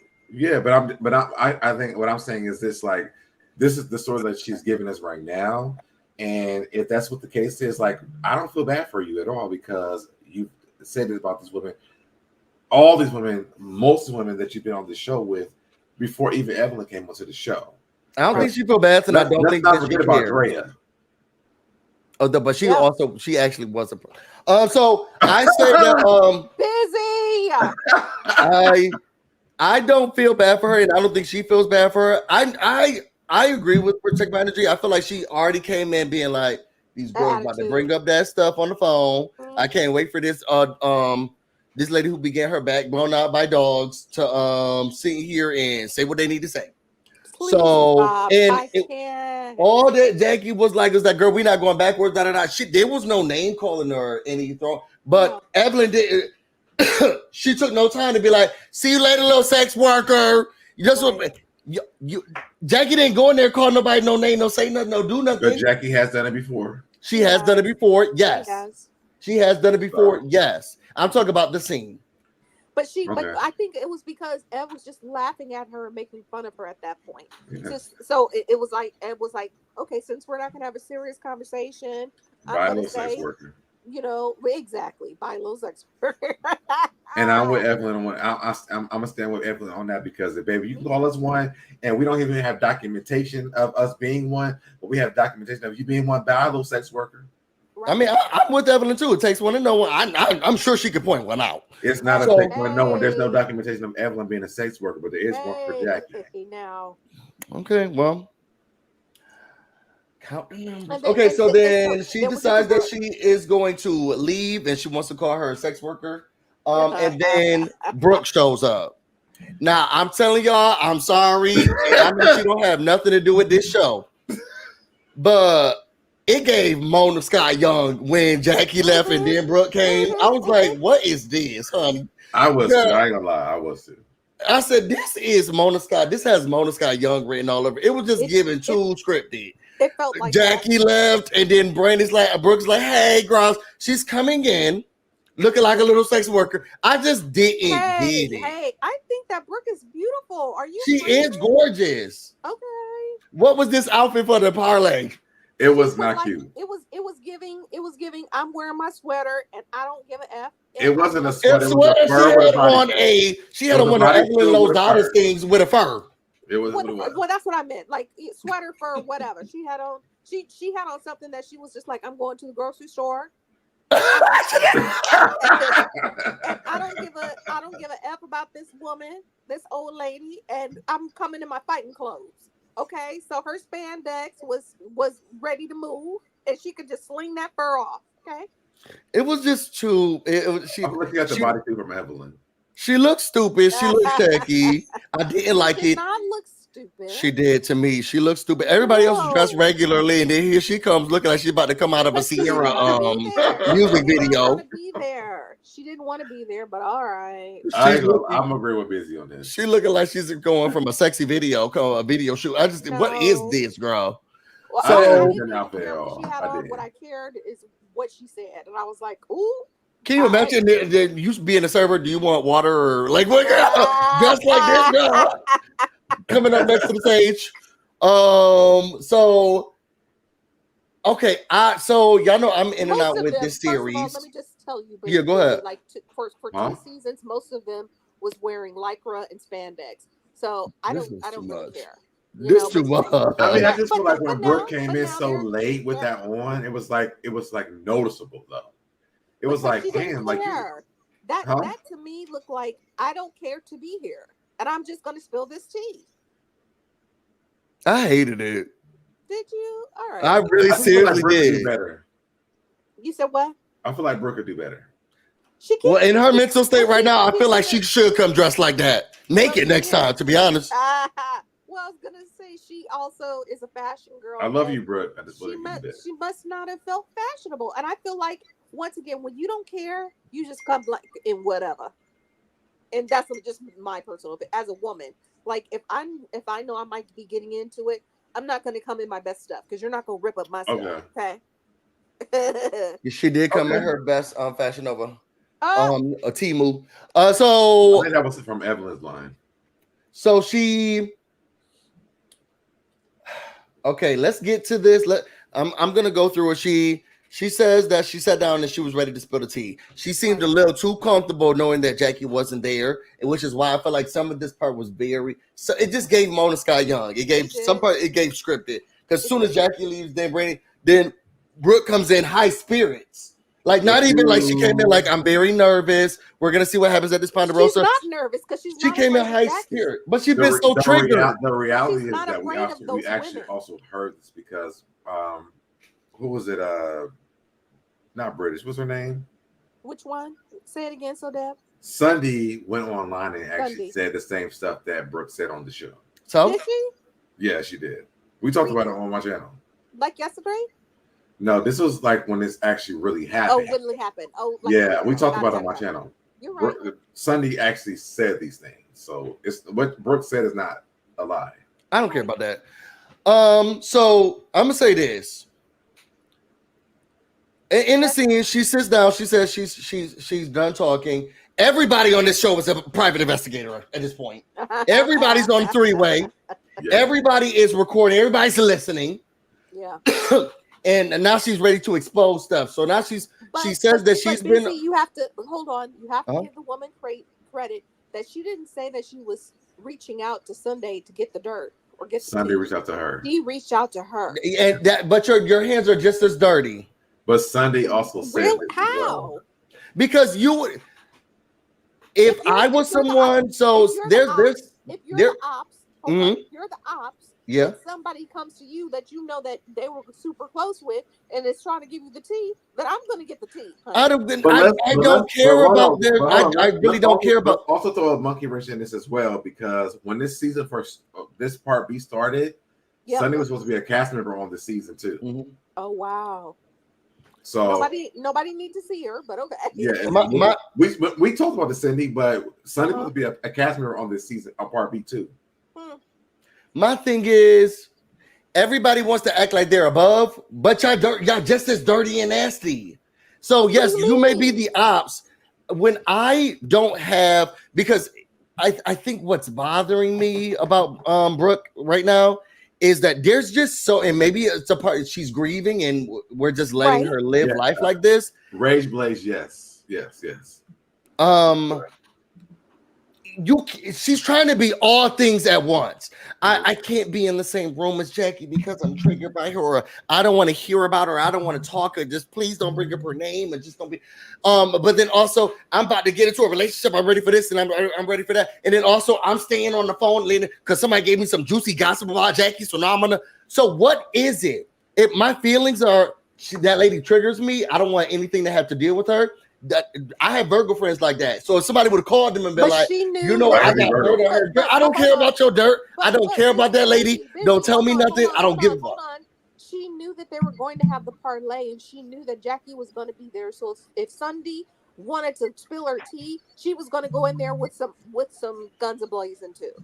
My thing is, if you are so not bothered, you don't care about her, then you wouldn't even have listened. And that's why I said your hands are dirty too. Once you decide to roll around with me, she was bothered. She said that. You said what? She said she was bothered. She was bothered. She was bothered. She said I was that. bothered. And they just had that altercation at the weakest women's empowerment that I've ever experienced. Well, they didn't have an altercation. So they did have that altercation. So that just happened. So why do you think that she wouldn't want it? She is bothered. Why do you think she wouldn't want it? But that wasn't. She actually said on the show that because of the things that had happened with Jackie, that's why she listened to Sunday. Like she's bothered. She admitted that. Yep. I say all this to say, it feels like all of these girls are playing a dirty game, but Jackie's the one that they're outing. I feel like that's not the truth. I feel like the thing is that Jackie's been getting away with a lot. A lot. Well, she's been getting away with. What does she do? Let me finish what I'm saying. Jackie is from the beginning to today. Yeah. Jackie's been getting away with a lot on this show. Yeah. Nobody holds Jackie accountable. Jackie feels like she's the show. Yeah. Jackie done got rid of Malaysia, Brandy. She don't give a damn about nobody. Jackie will switch on you in a fucking heartbeat. Mm-hmm. That's Jackie. Okay. So when it comes down to it, now that Brooke is back and she's talking about Brooke's daughter who has passed away, which is crazy to me. Did she talk about her daughter, or did she or not talk about her? Yeah. Even in the notes that I what did she say about her daughter? Well, let me tell you what she said. She said that hold on. I'm talking about before these screenshots, because I know what the screenshot said. Well, she said that they begged her to apologize to Brooke about her daughter. Okay. Up the apology. She said that. Okay. Jackie then went on camera saying that she loved Kayla like she loves Brooke. She went on, she lied. Okay.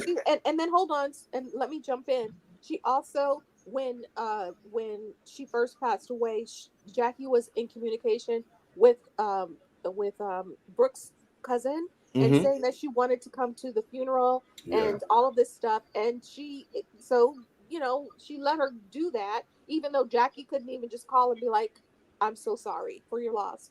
But she invited her to the funeral, and Jackie did not show up. And then Jackie asked her to send her, if she could send her a copy of the obituary. Who does that? Who does?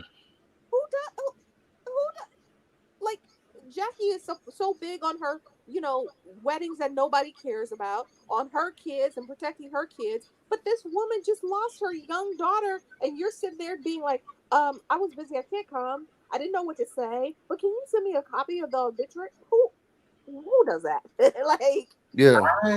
I want to respond to this. I don't think that Brooke is really dragging her daughter's storyline. I didn't want to say it. I feel like that Brooke is she's not even not. bringing it up. I think Jackie brings up this storyline about her daughter more than Brooke does. Yeah, Brooke has. I don't feel like I've even really heard her bring about her daughter at all.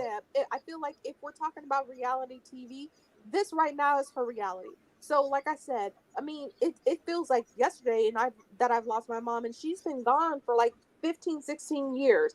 This woman just lost her last year. True. This is not dragging it out. That's her story. Right, rightfully so. She should be able to talk about her daughter. Absolutely. But for me, I feel like Brooke doesn't even bring up her daughter like Jackie does. Right. I don't feel like Brooke has ever really talked about that much. And that's why Brooke has a problem with her. She's like, you couldn't even be there. You couldn't even ask and come check on me. You didn't even have to be there. You could have just sent some flowers or a card or something and been like, I'm sorry. Yeah, but so she could be the moral compass when it comes to her and her daughter and people speaking of her daughter. But then you're being on three-way conference calls. But she's doing it because of what Jackie said. Because of that. That's why she's doing it, because she has a problem with her. And then when Jackie apologized, Busy, on the reunion, and then the next season took it back. She said she didn't mean it. Exactly. I think that's pretty effed up. That's why she's angry at her, and that's why she's willing to sit on the phone. Okay. Well, I think that all of it is. I think all of them need some discipline for what they did to Candy. I don't. Candy. It's a quote from Real Housewives of Atlanta. Oh. I don't know. Everything about it seems dirty, nasty to me, and I just feel like. When the season started, Brandy was on the three-way there, and Jackie didn't. It seems like everybody's trying to get on the three-way with Jackie and take her down. But we're looking at it as, well, no, the people aren't. It just seems something conniving seems like it's going on behind the scenes where every person is on a three-way call. First it was Brandy who was on a three-way call listening. Now we got Brooke being like, so I was on a three-way call as well. Brands, though, because it was hold on. It was British. Right. Who's in jail right now? Right. British, do your time. It was British because they all realized that Jackie's not a really good friend. Right. So first it was British, then it was Sunday. Now, if you look at the history of this franchise, Jackie, if you remember when Sunday was on this show, Sunday got beat up by Drea. Yep. Then she also went. It was. What does this have to do with Brooke? Who went after Brandy? About her not being have babies. Right. She did. So Jackie, and so when you see Cheyenne, you see the pattern of Jackie. Because what Jackie does is she gets these people come on who are on her side and they find out who Jackie is and they switch up on her. Okay. Okay. So can I just read a couple of these comments? I want to address Rach Blaze. I'm sorry. This one? Saying Jackie hasn't said anything about the daughter. She hasn't. Sorry, but hold on. Let me just say. But this again is carried over from the previous season and the reunion where she had a lot to say or was making excuses, and then to take back the apology was low down. Hey Norris, how are you? It's good to see you. And then and protect my energy is absolutely right. It says a lot that the daughter that she holds up on a pedestal so high that the daughter doesn't want to introduce her fiance to her mother. Okay, and and Brooke's son has a whole child and she didn't even know the mother or nothing. But he also has a disability. Mental illness. He also has a disability. He has a mental illness from what she said, and so it's different than Jackie's daughter who does not, who we've seen on the show. And if you want to dive all the way into that, you have the dark-skinned daughter who Evelyn donated that money to for the grandchild, and she doesn't even want to address her. But remember the other one that was on the show? Yep. She had a whole baby with a basketball player. We haven't seen nothing from her ever again. Nothing. It's like, what's her Shawnee? What is it? It's another like a Shawnee. Mm-hmm. I can't remember her name is, but Chantel, something like that. Chantel. Yeah, Chantel. Mm-hmm. So her daughters don't really be her like that for real. Yep. Because Chantel was on the show when she was dating Drea's man. Yep. And So then she ended up having a baby by a Yep. basketball player, which Jackie put on the show. Mhm. We've never seen anything else after that. Never. So what are we trying to get from this? Just to say that Jackie, you're a horrible person. You're not going to be held accountable, and then what? Jackie's never held accountable. Okay, so I'm saying what? So what are the girls trying to do? Right. So I what the feel like girls? they're trying So to my, help. for They're me, trying to for make my it- what I Hold do, on, Cindy, let Cindy talk. I was just I gonna was- say, go from ahead. my opinion, I feel like they're trying to make her be accountable for her actions. That's all. Like she don't be mad at her, but ma'am, you have done things too where you feel like the same thing that you're judging these women by, you have done that and worse. That's it. She's not perfect. Okay. And I think that Jackie presents herself as she's perfect. Hey, I get married every year. Guess what? We haven't seen that in like the last 3 seasons. Mm-hmm. Yeah. And now we're here. Baby, you were a prostitute. Whenever Evelyn pulled it up, and now she's upset about it. But baby, I mean, this is what your records are pulling up. But Jackie was exposed as a liar when she was being recorded. Jackie's that been first lying time. since she's been on this Since Yeah. forever. So what? Like, and the people still But it's love coming her. out now because there's proof.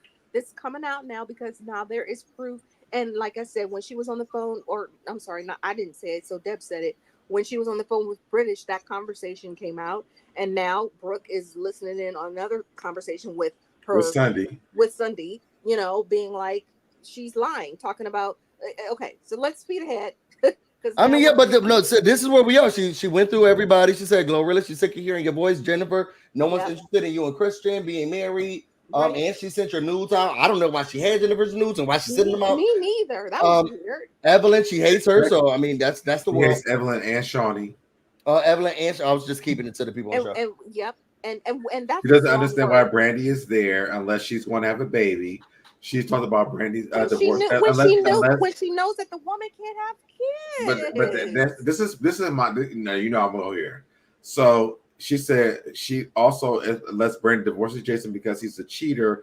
And he cheated with her with over 350 women, and she's sick of hearing about it. Brandy's upset. So then we're here. But then hold on. But then if we go backwards, like way back in time, and Jackie has admitted this, that Doug cheated on her too. So don't talk about her cheating, man. And that's what I'm saying. Like Jackie is a double standard. Yep. I think they all are. Huh? I think they all are. They all do. I think that they all are, but I feel like Jackie's trying to make she's the matriarch and she's the one who holds she's the glue that holds the thing together. And let's keep it that way because these girls.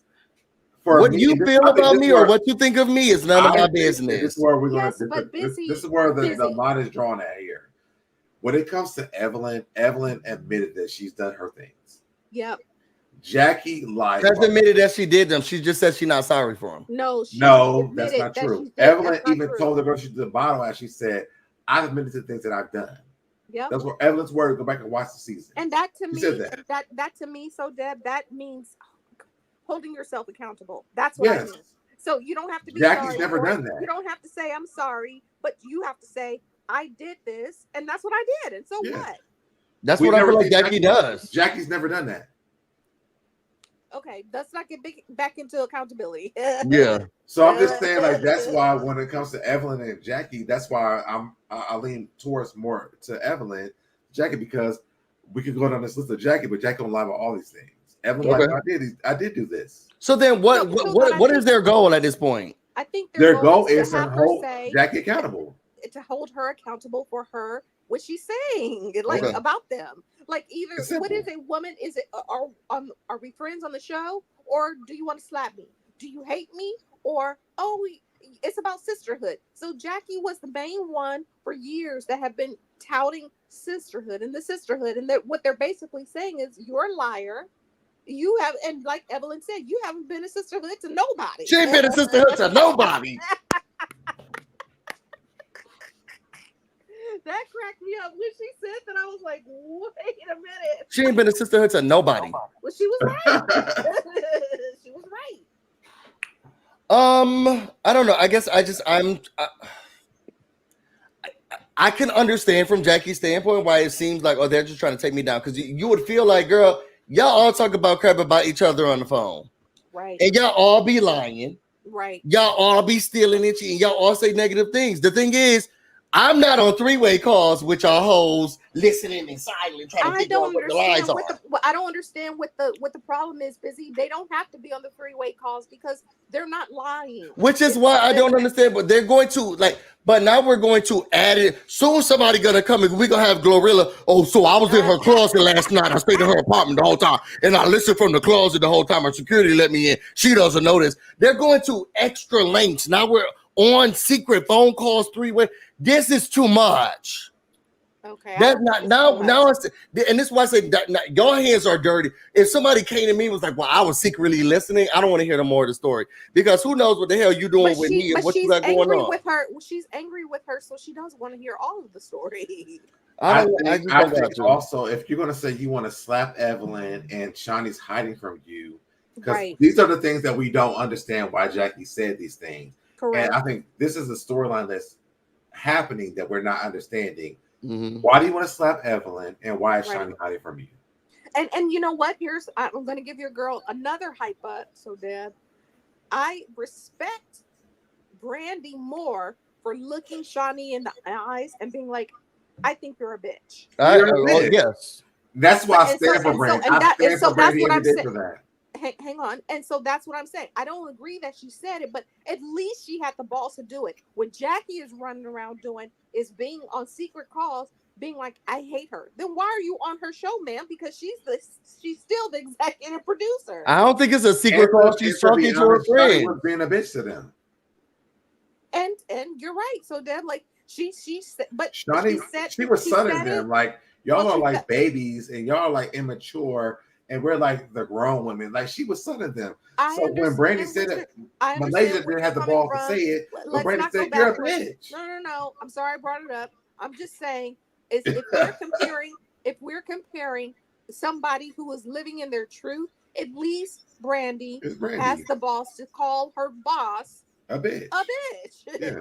and what Jackie is doing is going behind her back being like, "I hate her." Then get off the show and leave your check. If I hate somebody, I'm just saying, as a Leo, because I'm super duper 1000% painfully honest. If I hate you, I don't want your money. I don't want your check. I don't want to be around you. I don't want to see your face. And so what we see for next week, Shawnee comes in. I can't wait to see this. Right. And is Jackie going to sit there and have the balls to be like, "I hate you"?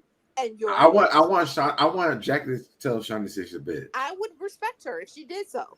But she's never going to do it. And she's not going to do it. Shout out to Brandy Maxill.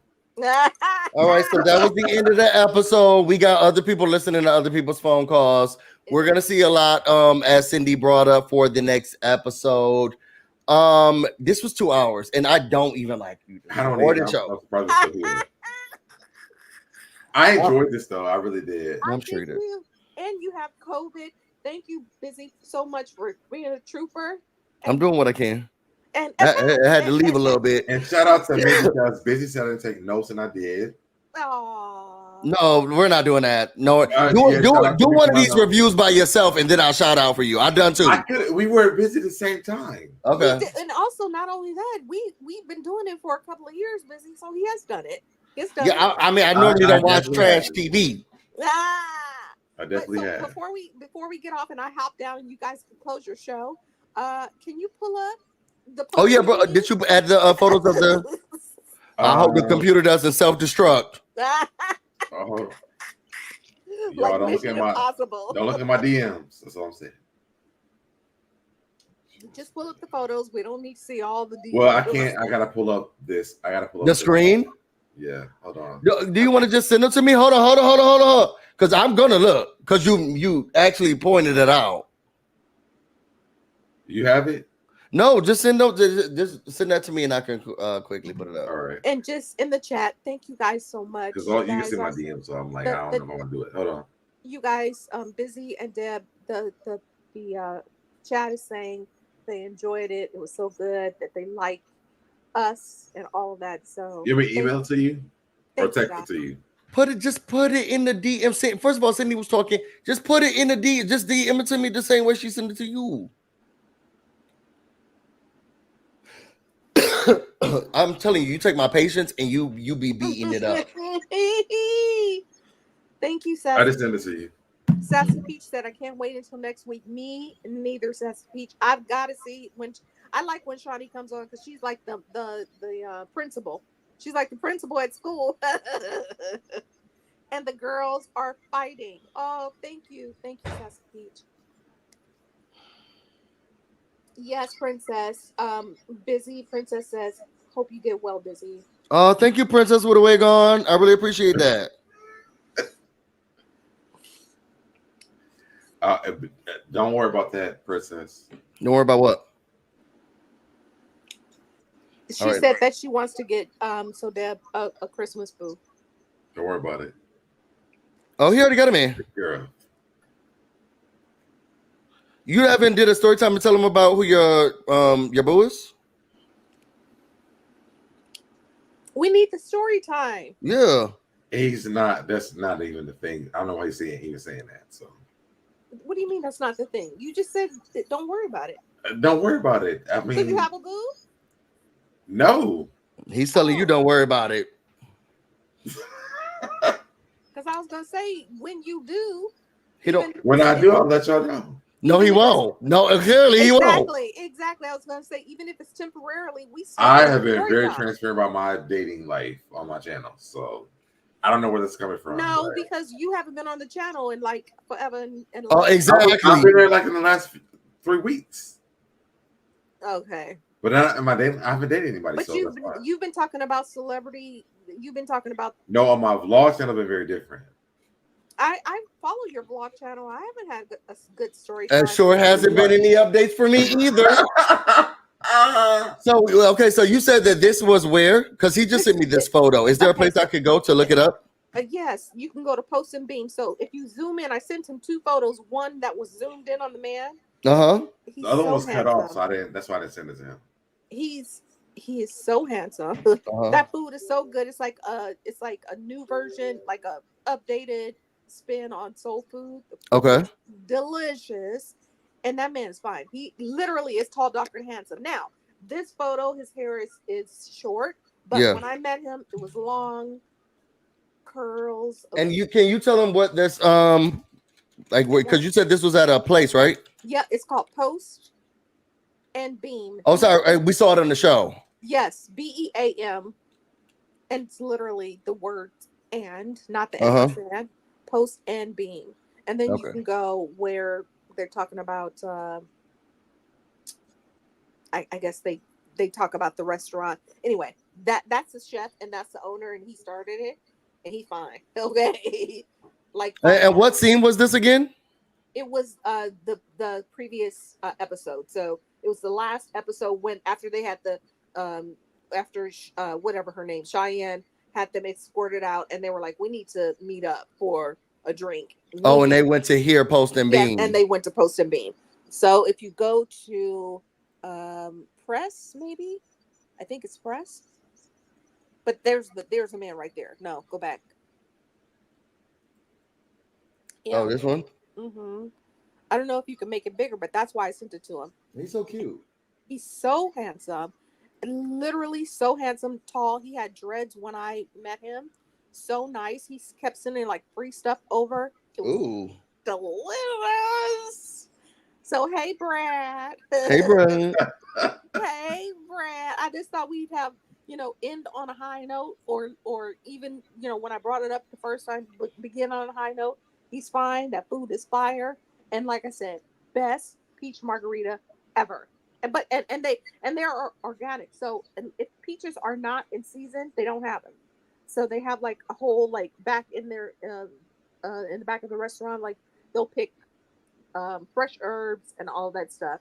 And it's soul food. It's delicious. Anyway. I love that.